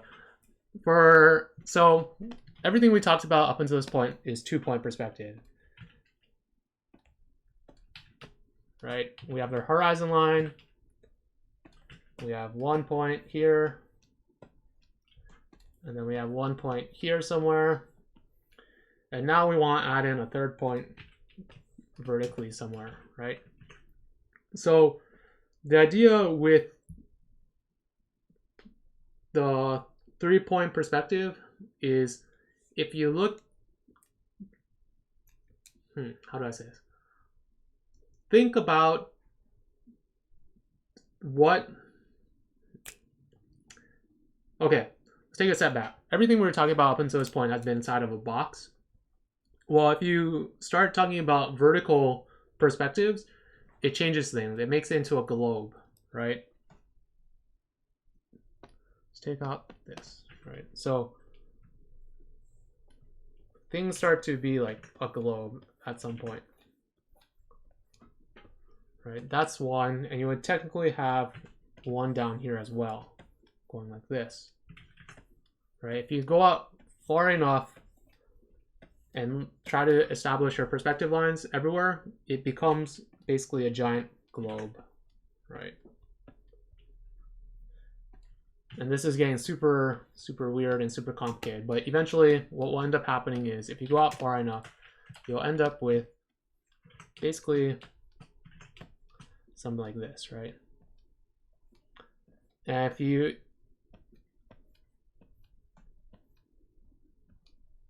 if you have any experience with like a camera or with a fisheye lens specifically, you'll notice that at a certain point, if the fisheye lens is wide enough, it creates this bending effect at the corners of your photos. And it's because that's how the lens works. That's how our eyes work. That's how lenses work. They're circular, and because of that, as you get wider and wider out, it creates a circle as well. Whatever, so that's not important. It doesn't even matter. You don't even have to think about that yet, right? Forget all that shit. Let's go back to this. why I told you that. Oh crap. Why I told you all that is because that vertical line, that vertical perspective line that you put in your scene can be anywhere. It doesn't have to adhere to that globe thing I talked about. The third perspective line, the vertical one, can be anywhere, right? It just depends upon how you want your shot to look. So you can have it here off to the side like that, right? You can have it on a different side over here. And it doesn't have to land on the horizon line. It doesn't have to be a part of this. The horizon line only applies to the vertical side to side grid lines. The vertical vanishing point just floats around like some crazy mother trucker and does whatever it feels like, right? It's just, it doesn't play by anyone's rules. It's a free spirit. It's going to pierce the heavens with its magicalness. And so, knowing that, you basically use that third perspective line to help you create your shots, right?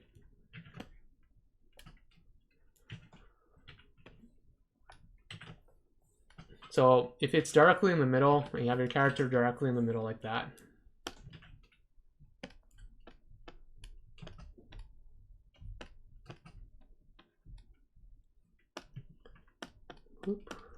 we're just drawing our boxes now. So we want to do make sure it goes to that perspective, then that one, and this one straight up and down. This one goes something like that. This one goes something like that.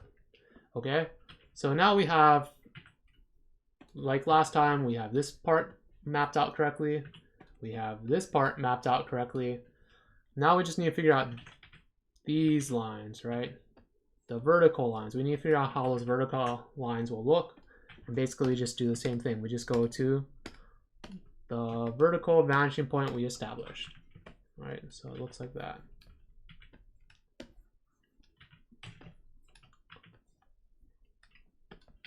Right? And this is a pretty extreme 3-point perspective right now. Because if we were to draw other pieces of it, we would see that it's very, very much skewed, right? This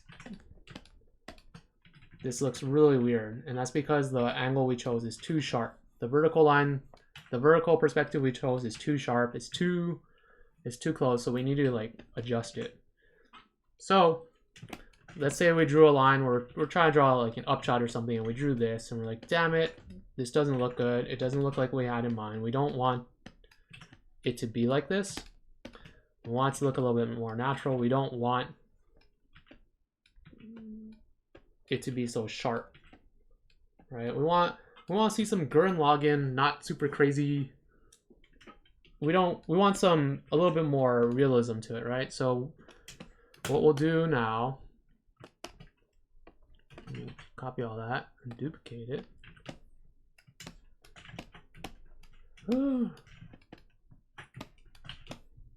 Right.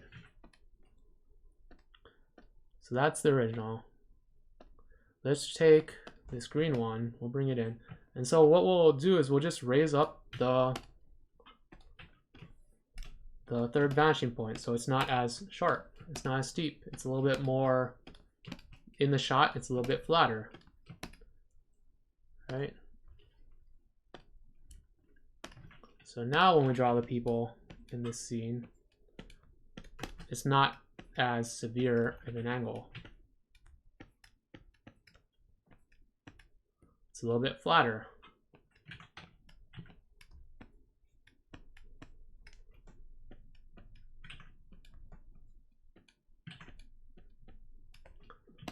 Do you see the difference between this one and this one? And that one? And you can keep doing that. You can keep making it flatter and flatter as you see fit. Let's say we want even flatter of a shot. We don't want it to be that that much of an upshot. So we want it to be just a little bit we want it to be a little bit flatter, right?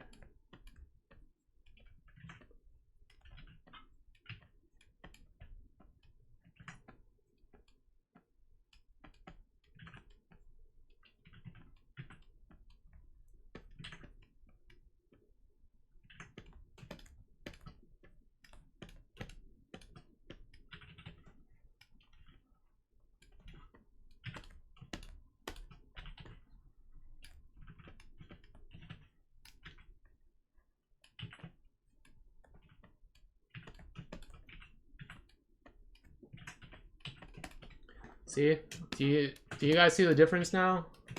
It's much more straight up and down, and it's because we moved this vanishing point up higher, right? Before, the vanishing point was super close, and so it created like that skewed effect. As we raised it up higher and higher, these guys got less and less skewed. They got flatter. So knowing that, that's how you create your upshots, right? If you want a very, very crazy, intense upshot like that, put your vanishing point for your vertical one very close. Bring it closer down. If you want it less and less, just move it further and further away. Rebecca says, does it ever happen where you can't visualize a thumbnail without perspective grid and then your drawing ends up stiff, or opposite when you try to add perspective later and it doesn't work? Probably I just don't know perspective well enough to be able to visualize it without a grid. And Dragon Scale says, what up? We'll get to that. We'll get to that in a little bit. But does that answer your question? Do you guys understand this for now? Do you guys understand how that third point affects what you're doing?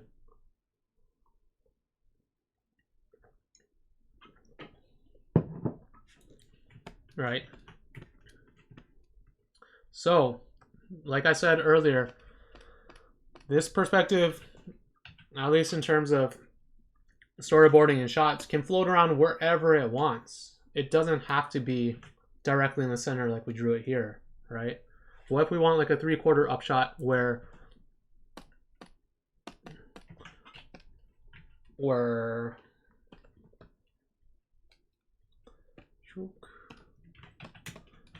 it's kind of tilted, right? Like, let's think of a Gurren Lagann upshot type thing, like looking down at someone, right? Like that. Oh.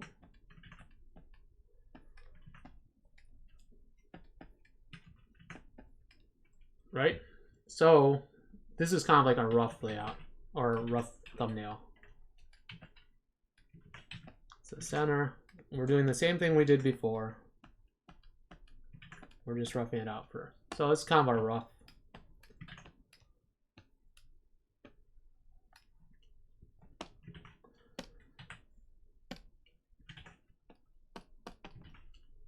Basically, we do the same thing that we did every other time, basically. I think that's right. More like that.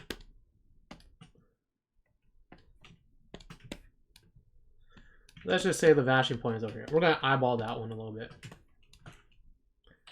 Because we know that one's there, and just draw the horizon line.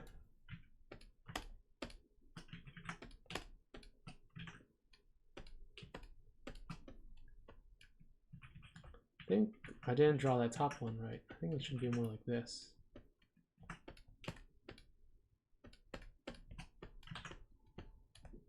Right, boom, boom.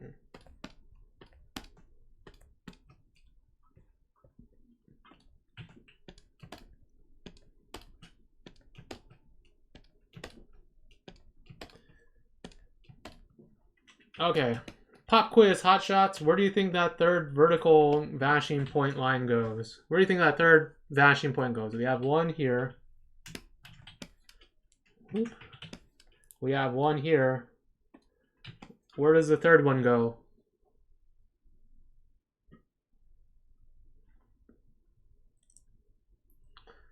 Where does the third one go? Oh, 9:23 already. Holy crap. Wherever the left character converges to. Yes, exactly. You guys are completely right. Oh, trying to get it lined up. Right. Right. So that's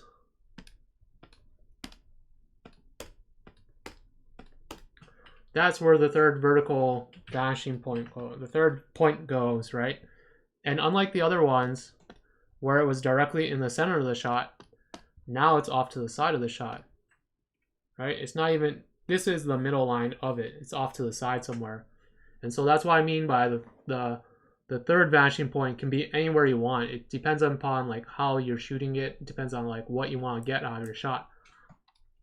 And so now that you know all this stuff, now that you know how to draw them and everything, now that you have all your perspective lines down, you can just draw it. You just finish the owl. Just finish the draw. Since you know that a box would be straight like that, just tilt it a little bit, right? You just tilt it a little bit for the pelvis. Tilt it. And that's why knowing how to draw boxes is important, because you can, the tilted box doesn't have to be perfect. It just has to be a little bit tilted like that. Right? This one's going to be tilted up a little bit more. Right? It's like magic. It's like magic. Magic.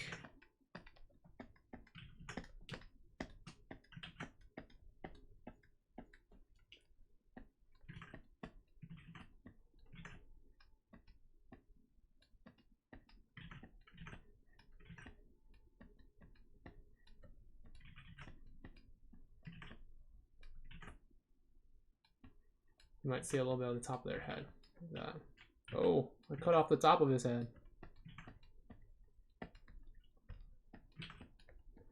Think about like tubes like that, overlapping tubes.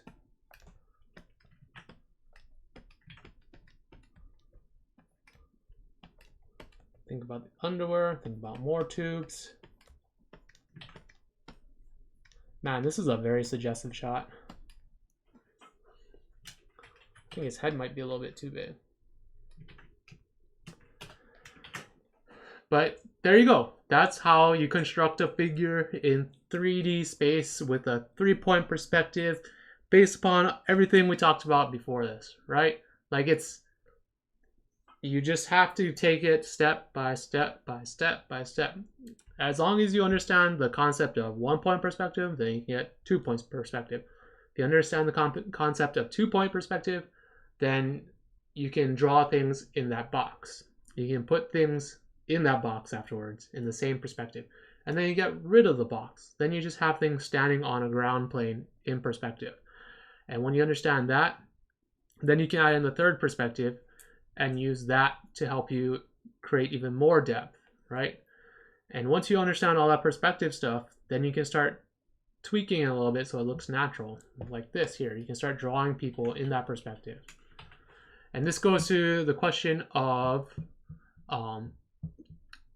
dragon scales, where he says, how do you foreshorten? Everyone says to eyeball it. It sits between 200.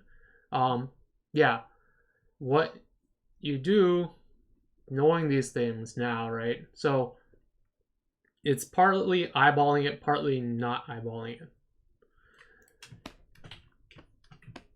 Earlier, I talked about doing the middle, right? Like that. When you're drawing anything, having a middle point vertically is very helpful. Sometimes if you need to know the middle widthwise, that's also important, right? Like that. Think about it like that, right? We can easily see what half is. This looks about like half, and then this looks like about half.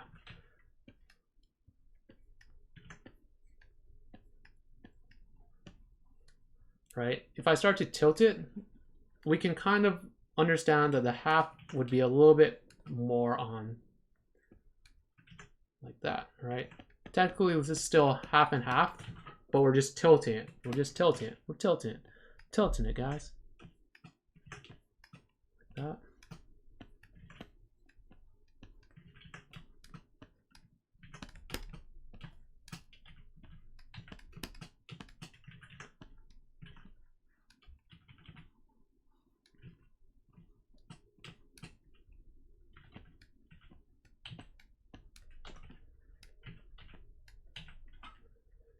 right? Understanding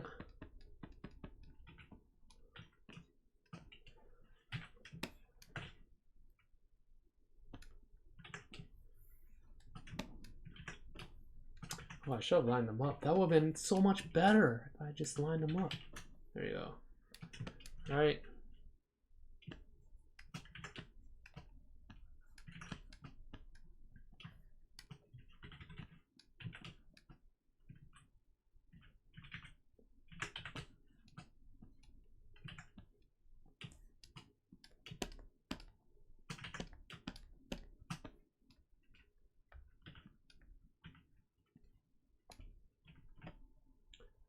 Right, so this is just me eyeballing what foreshortening looks like.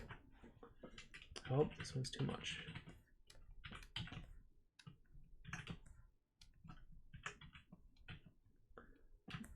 Foreshortening things is most easiest to understand when you're using halves.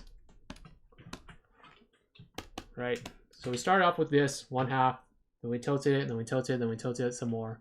I think this one still looks a little bit funky, but I would probably need like a perspective grid to like really figure it out. So why did I draw this? I drew this because understanding things as 1/2 to 1/2 is the easiest. Because we can easily see when something is tilted away from us or even tilted just slightly away from us. And you can apply this to everything you do when you foreshorten things, right? Your arm is like that basically, right? That's kind of your arm. It's not, your elbow is like halfway down and then your hand or whatever is, right? So when you start tilting that arm up toward camera, if it was staying straight, you can then use that half principle to your advantage.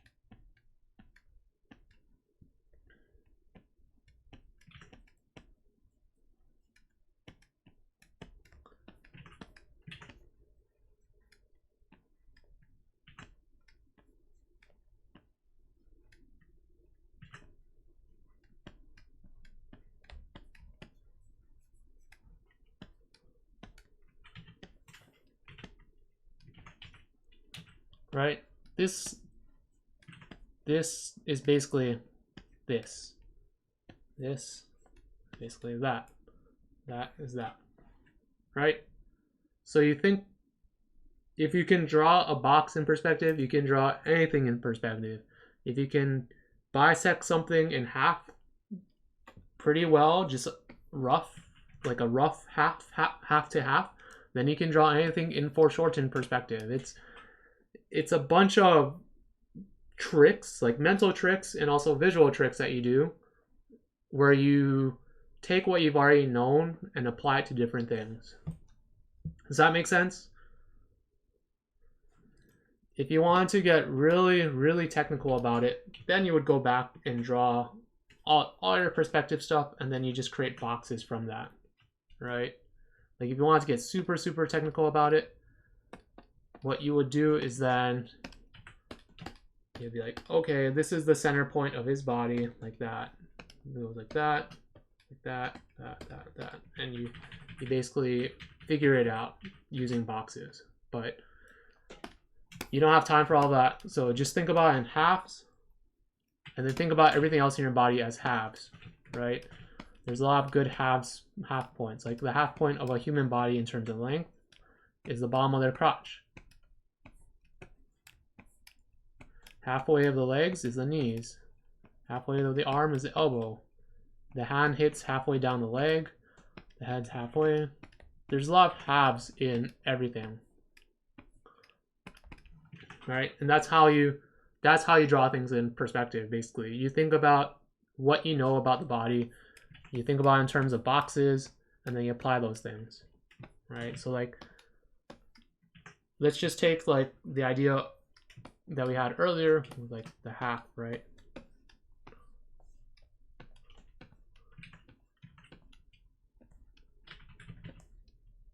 This is kind of not half. This would be more about half. Right, that looks like about half.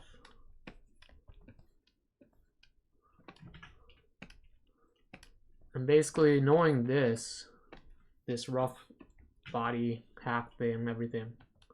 Start laying stuff in. Rib cage. It's like that. See if you really want to get technical, you go boop, boop.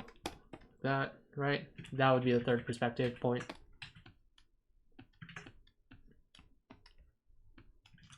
Oh wait, I did that wrong. Sorry. Half would be the bottom of the pelvis. So halfway up from the bottom here to here is probably like the rib cage. So halfway up there is the rib cage right here, right? But we don't go all the way up because the head's up there.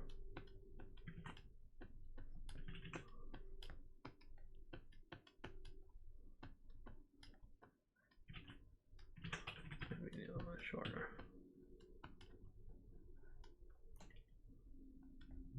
Halfway from here to here, from here, this line to this line, this is about half. So knowing that the knee will be here.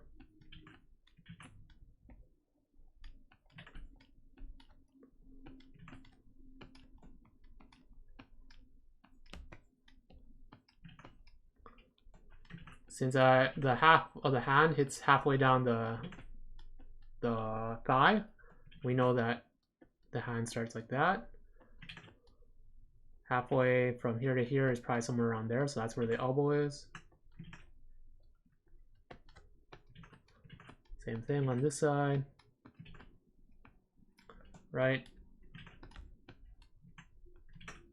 Don't forget to draw the bottom of the box. So just this guy was created just from knowing the half points of a human and and eyeballing halfway up a box and everything. Right? That's not too bad for a body. Foreshortened, right? Like it's just all eyeballing it basically. But since we know where the halfway points are and since we can draw things eyeballed to a half pretty well, it makes it a lot easier. Does that make sense? Does that make sense to you guys? Am I not explaining it properly, or are you guys confused? If you are, I can talk about it some more, but does that make sense in terms of using halves, in terms of perspective, in terms of everything we talked so far about perspective grids and perspective everything?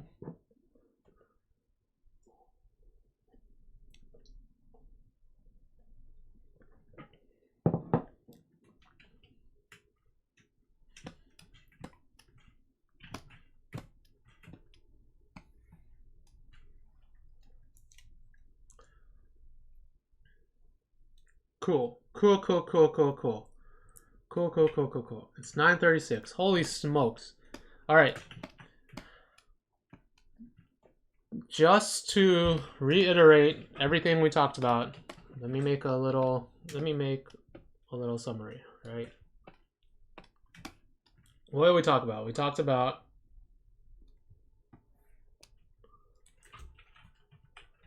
two-point perspective.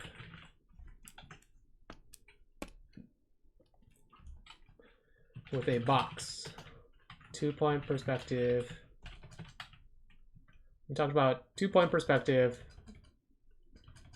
using a camera looking into a box. Then we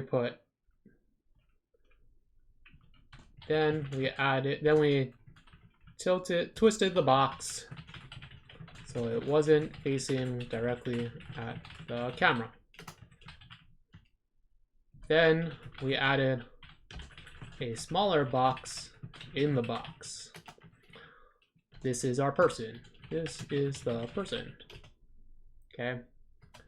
Then we got rid of the big box, but left the person and perspective grid. P grids. We'll just call it P grids because I don't want to write it out. Right? That's the whole idea. The idea of the box and the perspective grids was just to convince you that we need to have characters in the same perspective. Right? That was the whole idea of that. Then we talked about using perspective, using two-point perspective to draw people. Think of people as boxes and apply the same techniques, right? Then we talked about creating scenes with this. Rough out your COG2 Alex, rough out your thumbnail. Then rough out your thumbnail, thinking not about perspective. Then, after you have a pretty drawing, use perspective.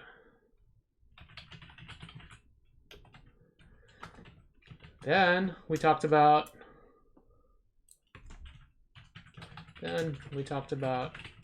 3-point perspective.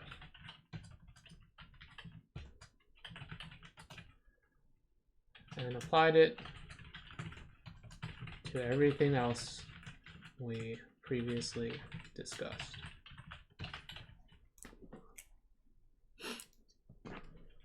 Does that make sense to you guys? This is pretty much everything we talked about tonight in terms of...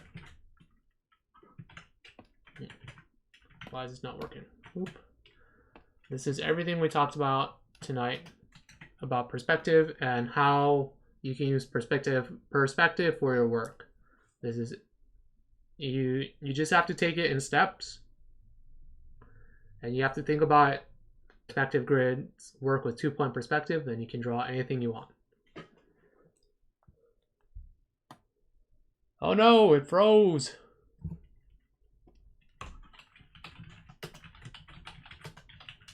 Can you guys still hear me talk?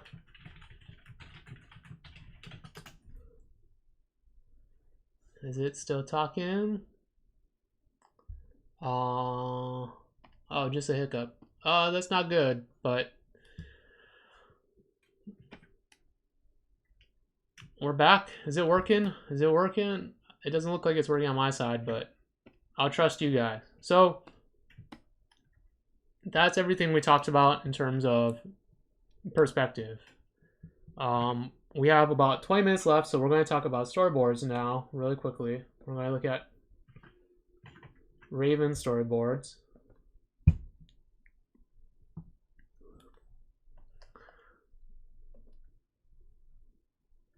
All right.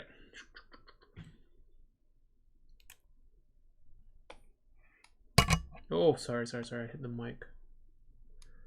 Okay, someone walks in. Walking in. Lifts it up, looks in, sits down. Wait a minute. She puts her head down. Something happens. She runs up, grabs the wall. Is she invisible? I guess she's invisible. She climbs up. Climbing up. Ice comes down. Something comes toward her. Then she falls. Then she gets knocked back. Then flying, flies up, fights something, flies away, crashes. The monster's still coming. Something happens. I'm not exactly sure. Runs, falls down, pan up to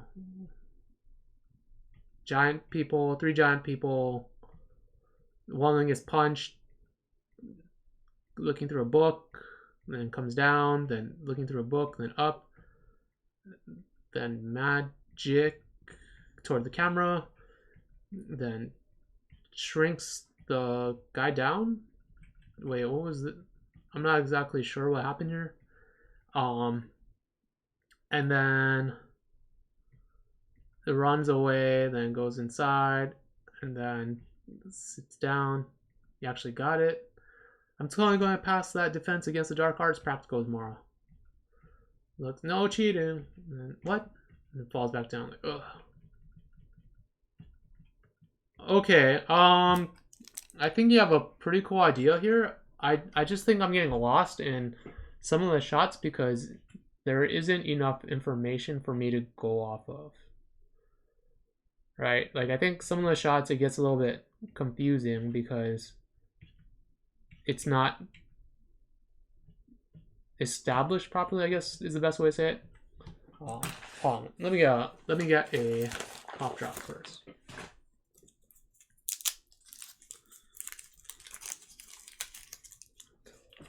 So I think basically the basic premise is this person is like in the Harry Potter world. She puts on an invisibility cloak, is climbing up some type of mountain, then gets knocked off, and she gets on a broom somehow, and then fights some giants, and then eventually she's just telling a story, I think, of some sort. She's either telling a story or that is the thing that they pull out of their head as a memory.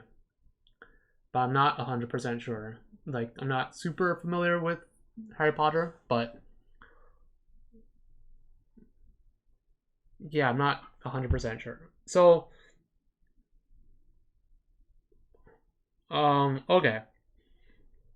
Because the story is a little bit confusing for me, let's just talk about how to make it clear. I think if you're going to have a shot, if you're going to start on like a close-up shot of something, right? If you're going to start on a close-up of something that we don't really know too much of, like the ground and books, and then someone walks in, and then the next shot is this, you need to make it very clear where we are at some point and why we're there, right? This is a cool opening shot, or it's just like a close-up shot because you're hiding information, and then someone walks in. But at some point, you have to reveal the information of what we're seeing. We have to know where we are, where we're going, why we're there. So this shot of the pillar and the books is not informative enough, right? We talked about this last time about how you always want to reveal things. You want to hide things and then reveal it. Hide, reveal. Set it up, pay it off. What's the joke? Punchline, right? Hide, reveal, hide, reveal. And so if you think about this opening shot as hiding something, because you're starting close on something, you can't see everything, then the next shot needs to be like a reveal shot, right? You need to reveal what we're hiding. And at the same time, if we're hiding this person as well, we need to reveal her in a cool way when we reveal her, right? So she's hidden all the way up until this shot. But you need a cool reveal shot of her. We spend all this time hiding who she is. The more time you spend hiding someone, the better the payoff should be, right? You need like that cool upshot. You need like a cool way that they reveal themselves, like they tip up their hat and they look toward camera. If you're going to hide something, then you better reveal it cool. Otherwise, why did you hide it in the first place, right? So this one, whatever this place is,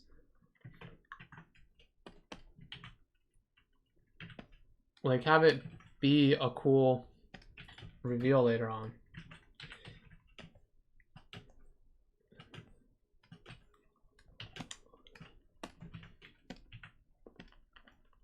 You can still have like a back shot like that, right? You can still have that stuff.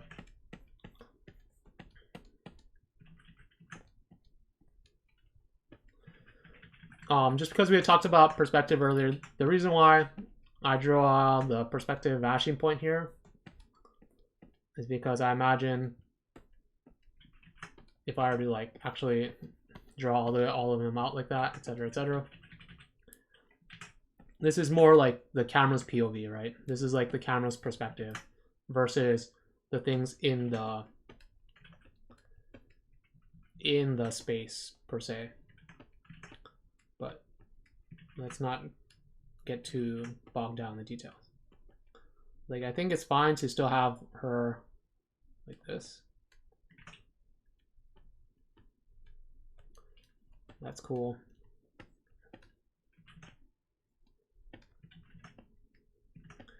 I think we want to show the scale of this thing, right? So we want it to be like super big. All these books. I'm not 100% sure what the other, because I thought we're outside, but maybe we're not. There's like books and stuff. Right. So we went from a close-up to a wide shot because we want that cool reveal. Oh, she pulls her hat down and turns into invisibility. Cool. Cool. We'll get to that. Right, so we want those thick layers, so add in books in the foreground and stuff like that. Have them pointing kind of upwards toward what we're looking at. Have them kind of pointing toward the person too. Right, so we want some cool reveal. We want to clearly establish this person, and we clearly want to establish what we're going towards, right?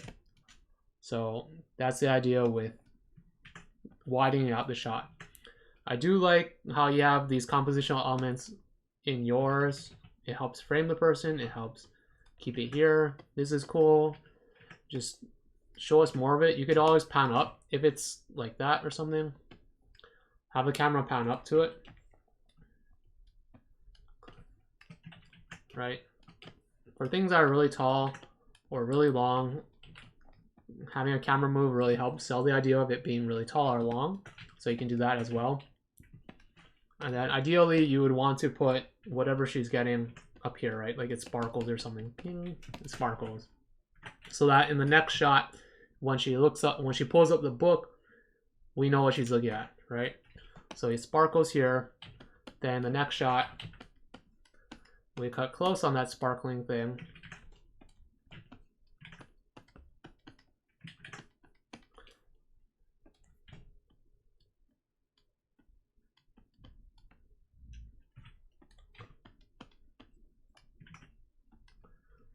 Right, so this is 1, this is 2.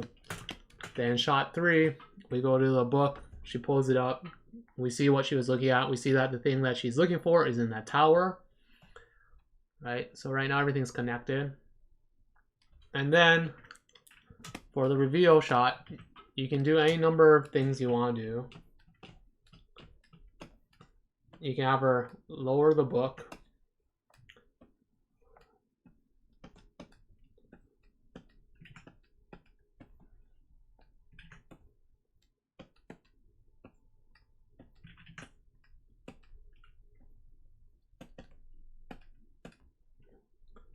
She lowers the book, and then she lifts her hat up, and we can see her face for the first time.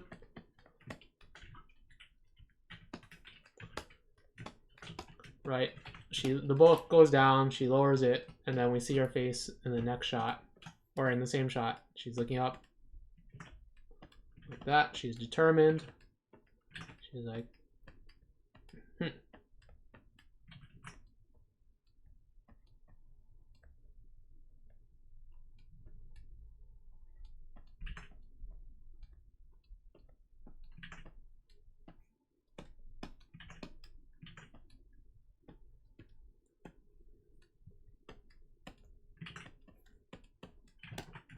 You can widen out from there to have like more of a wider shot. Like you can widen out, so that's whoop, even bigger, so we can have her see more of her posing and whatnot, right?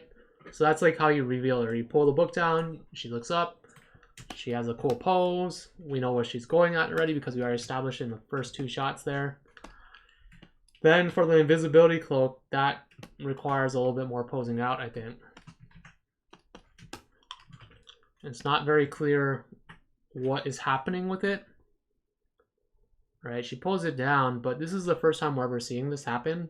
So you need to clearly visually establish what we're looking at, right? The thing about magical stuff and anything magical is you have to clearly show what is going on.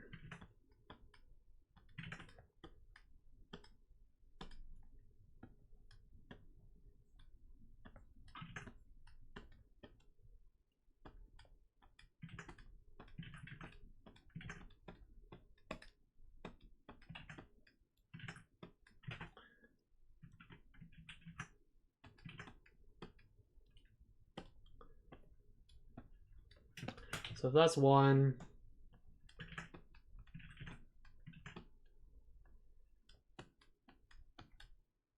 Right.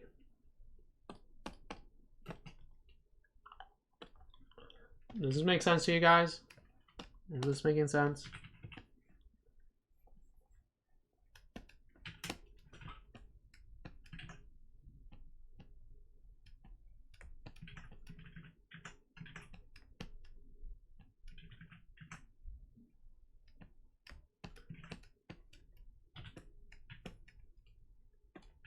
Right. Let's say she pulls it down like this. When she pulls it down, we should see her disappear.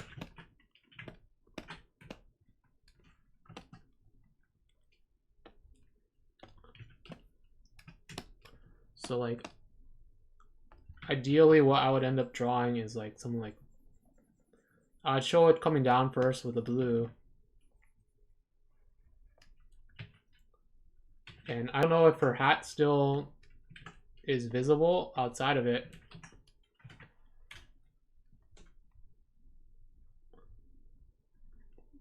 Oh, she pulled her hat. Wait a minute. That's even more confusing, I guess. Because does that mean the rest of her hat turns invisible? I don't know. You know what? I would just pan down with that, actually.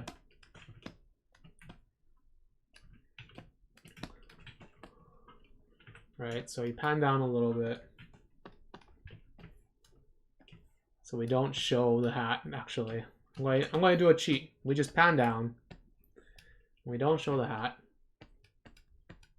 Right, she pulls it down all the way, whatever.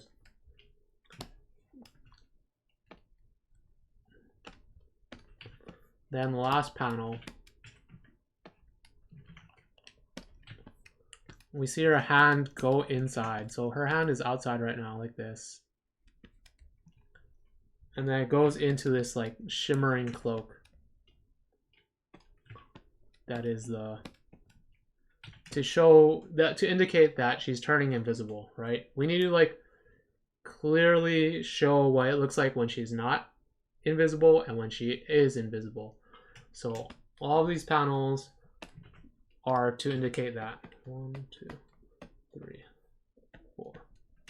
Right, so she starts off visible. We see her doing the magic.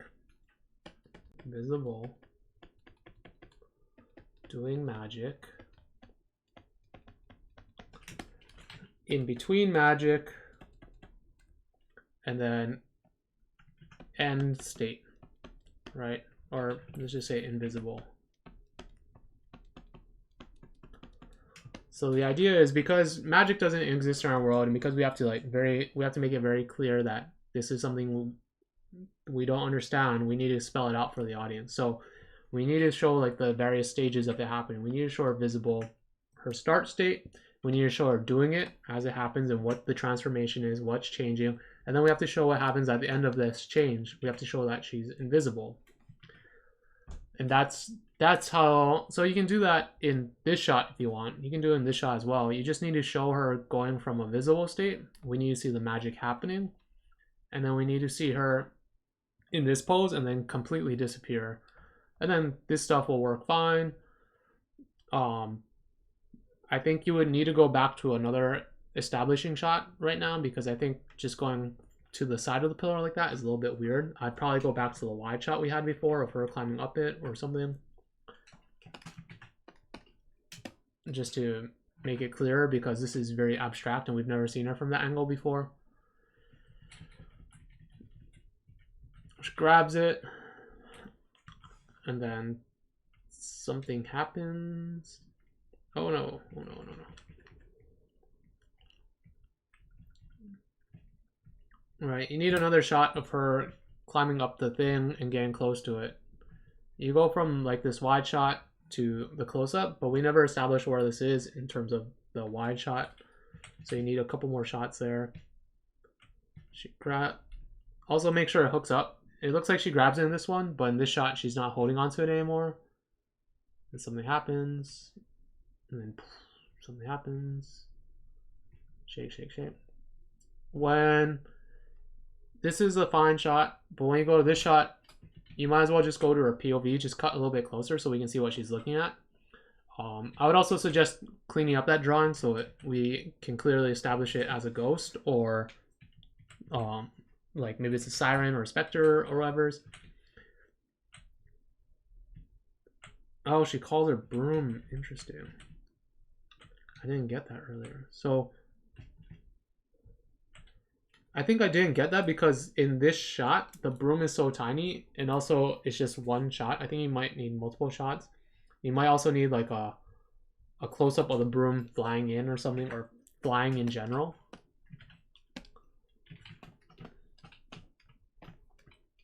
Right.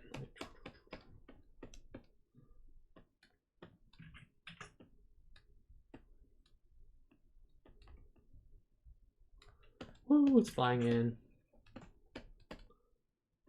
Nimbus 10,000. Like goes off screen or whatever, right? You just need a clearer shot of the broom to know that, so that we know it's a broom, then that's fine. Her falling. I think you just need more. We also need a shot of her landing on the broom. Because now that I know what I'm looking at, it makes sense. So she falls off in this shot. The camera keeps panning down, and then she comes up in frame on the broom, but we never see her land on the broom. You need a shot of her landing on the broom, and then the shot will make sense. Flies away, and then I'm not sure what this is in relation to the people we saw before, so you might need to establish that. I think you just need to clean up some of these shots so we know where the ground plane is, what we're looking at. Earlier you had colored some things out, and I think that was fine. If you just keep doing that, it might make a lot of this more clearer. Especially like this stuff, I don't know what the background's looking like. She crashed into something, but I'm not sure what it was and where these characters are. Drawing backgrounds will help establish that. But I think maybe this is just a rough pass, so it'll probably get clearer as you add more to it. But it looks good. I think there's a story here. I think there's a lot of potential, and there's action, so good job. I guess my takeaway from all this is just make your shots a little bit clearer, like what we're looking at, and add in more poses, because I think a lot of times you only have like one shot per action, and I think you need like a start action, like a start pose, end pose to indicate what's happening. So keep that in mind. But otherwise, good stuff. Do you guys have any questions? It is 10 o'clock right now, and I think we're gonna call it a night.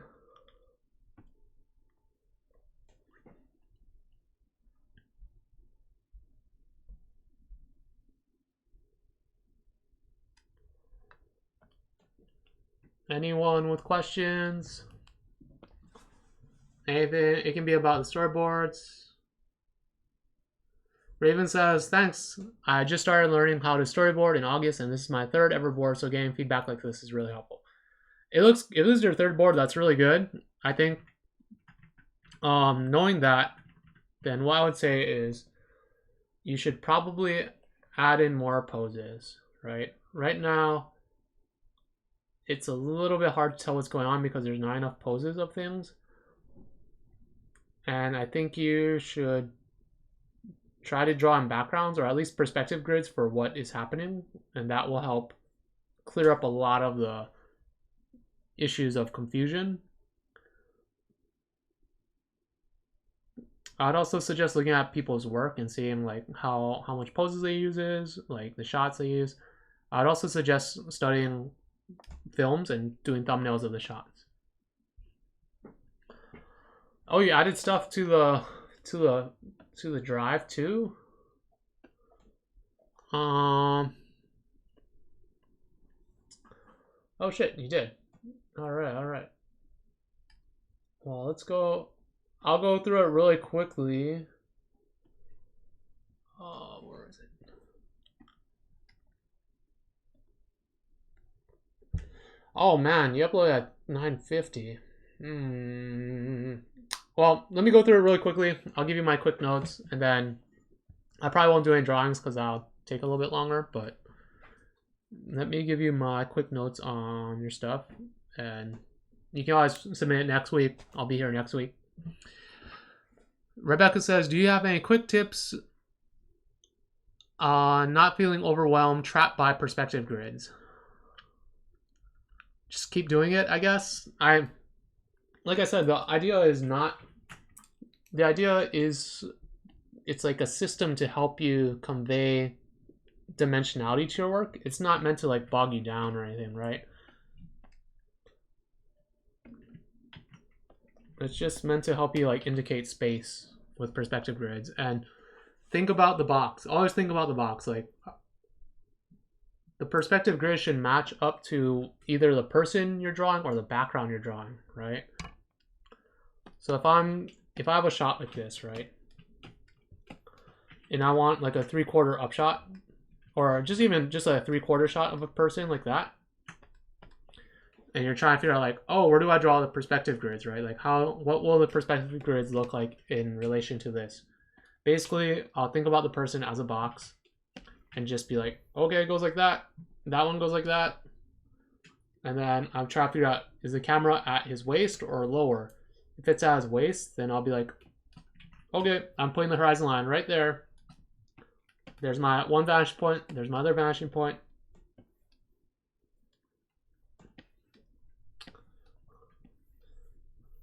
And then you're done. That's basically what I do, right? You basically do your rough. You do your thumbnail, whatever it might be.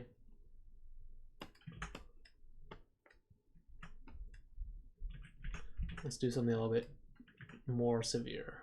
Or let's do something a little bit more profile now, right?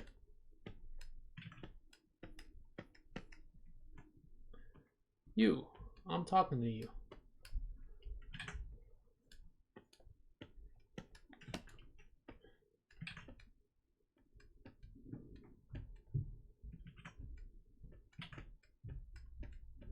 So basically, that's my rough, or my thumbnail. And I look at it and I go, what are my boxes? The ribcage looks like a pretty good box to use, and that looks like a pretty good box, right? The top of the head, something like that. And so I'll be like, okay, those are my boxes. Draw it out. Just draw out the line. That's one, so I just create, that's where the horizon line goes, because the vanishing point has to be on your horizon line. And that's the other side, and I'm just like, all right, that's my other vanishing point. I got my 2 vanishing points now. And then for my third one, because it's kind of an upshot, I'll just go whoop. Right? And the beauty of doing it this way is that now your character's in perspective. Right? The person is already in perspective, so it's not like it's going to be out of perspective. It's already in perspective. You just need to make sure everything else now matches that. So if you're drawing like a building and stuff, just make sure the building conforms to that perspective. It's like an alleyway or something, right?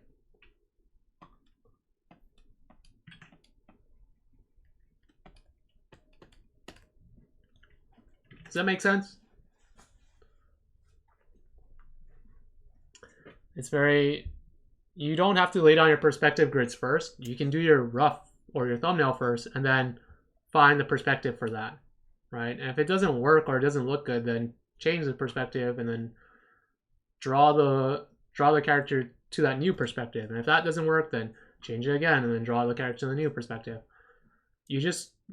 I think a lot of people have an easier time of just coming up with the shots and then the thumbnails, right? So do that first and then conform the perspective to that.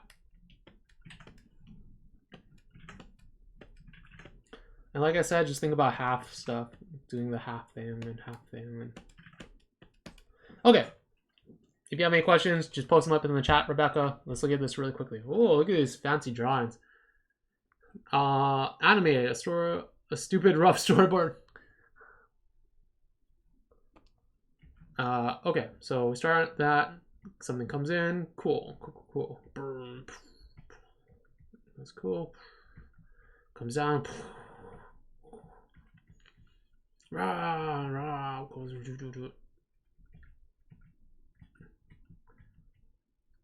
truck out. It's fighting a mechanical thing. Whoa, what? Truck in, fade in on that. Wait a minute. Okay. I'm getting a little confused. So it goes out. We cut to a close-up on this woman. It trucks out. She's holding up a sword. Like, I see. A cross dissolves. I don't think it's a fade. You want a cross dissolve here. It's called a cross dissolve because you're blending the two shots. And we see the giant magical castle robot. And then it snap trucks back in on the person, a different person. What? Okay, I'm confused because in this shot, that person has a sword, right? And then we cut back to someone else. Do they have the same hair? No, they have different hair. I'm not 100% sure what the situation is. If you're going to cross dissolve from a shot like this to this, that creates the connection that it's one person, right? That person is the castle thing. And then you go back in and it's a different person. That's confusing. Miguel says they're both piloting the robot, but that's not clear. Shall I place them together in the shot? Yeah.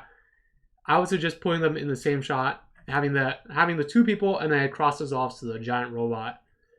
Having it go out and then in and out feels very weird. I wouldn't suggest doing things where it goes out and in. Like either go out or go in, but don't do because it gets a little confusing.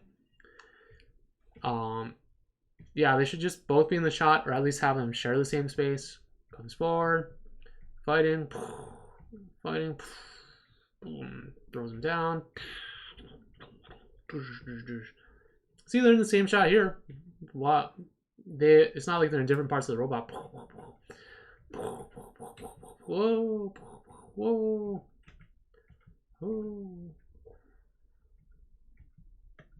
That's an interesting cut.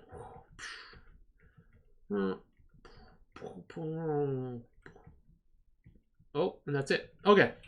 Yeah, just put them in the same shot. I think the opening is interesting because the reveal of the monster is kind of not as crazy as I thought it would be, right? Like, I think it'd be cooler to start on this shot, start on this one right here, and then it comes in and it's like, and it's really close to camera, and then have him show him wrecking stuff, right? Have him wrecking stuff closer to camera, because right now he's just wrecking stuff off in the background and we see him.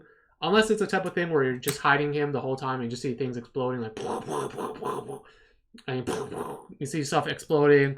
And then when he jumps in, we see him for the first time, because that's a cool reveal, right? You're hiding, and then boom, he comes in and reveal.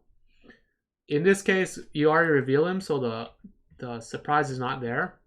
So if you do that, then have him, when you reveal him, it should look cool, is what I'm saying. If he's trashing the place, trash it close to cam. Otherwise, have it getting trashed without seeing him. Screams and runs off. I think you also need to have something to indicate that. So he's like messing stuff up right now, and then he just stops and looks at something, or he just stops for some reason. He needs something to catch his attention, right? Like he's like trashing stuff, and then maybe he like looks up, or maybe a shadow comes over him, and then he does like his rah. Because right now there's no motivation for why he stopped trashing things. I would assume the motivation is that this giant robot thing is coming, and that's why it stopped. That's cool. That's fine. And then the fighting stuff is fine. I think that works well. I would suggest, if you're going to have it be colored, keep it colored the whole time, right? Like, if you're going to have it be red, just keep coloring it red the whole time, because when it goes from this to like black or gray, it gets confusing for me, at least, because I'm like, wait, is that a robot? Is that rocks? You know, it just makes it easier. See, like this, I'm not sure if this is rocks or if that's the robot spinning. Yeah. I think your usage perspective is good. I like that. That's cool. This one. This is a weird shot because I think it's panning down.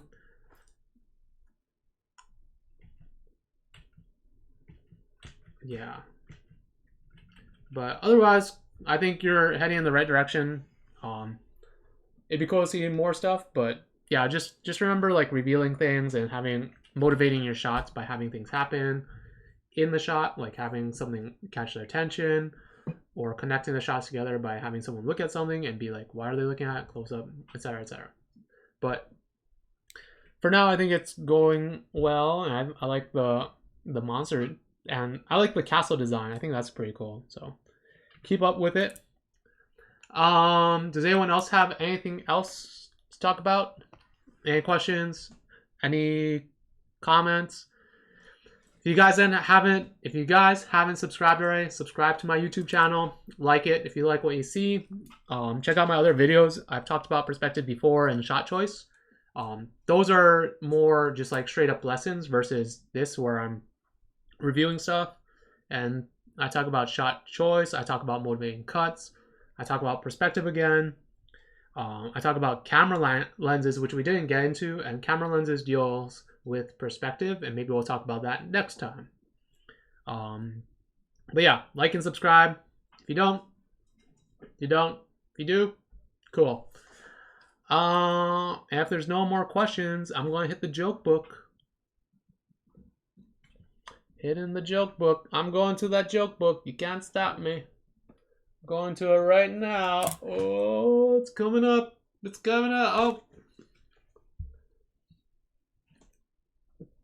Miguel says, I think that same thing you were saying about motivation and clarity is really important, so I'll keep that in mind. Thanks. Awesome. Awesome.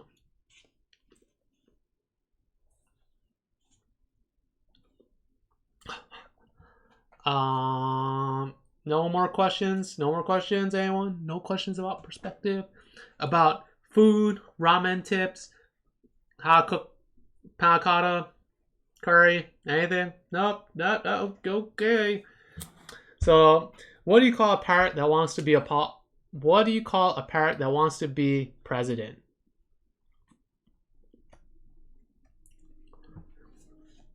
Give up? What do you call a parrot that wants to be a president? You call it a politician. Politician. Get like, Polly wants a cracker. It's not that good. That one wasn't so good, but it's called politician. Alright guys, thank you for coming out. As always, you could have been anywhere in the world, but you chose to be here, and I appreciate that. I hope you guys learned something informative, and next week, Tuesday, we'll do it all over again. Submit your work. If you have any questions, just feel free to tweet me or whatever, or even leave a comment in the video and I'll answer it. And on Friday, I'll have my friend over and we'll be playing some video games, and we'll be doing Pokemon Police Sketch, where you guys give us a Pokemon name, and then we have to describe it to each other and draw it, and then we'll get something fun out of that. So we'll see you guys on Friday if you're there for that. Maybe we'll even do a mukbang. We might eat cake. I don't know. It's a toss up right now. I have to ask my friend. And yeah, have a good rest of your Tuesday. And I hope you guys have a good week, and I'll see you later. Thanks for coming out.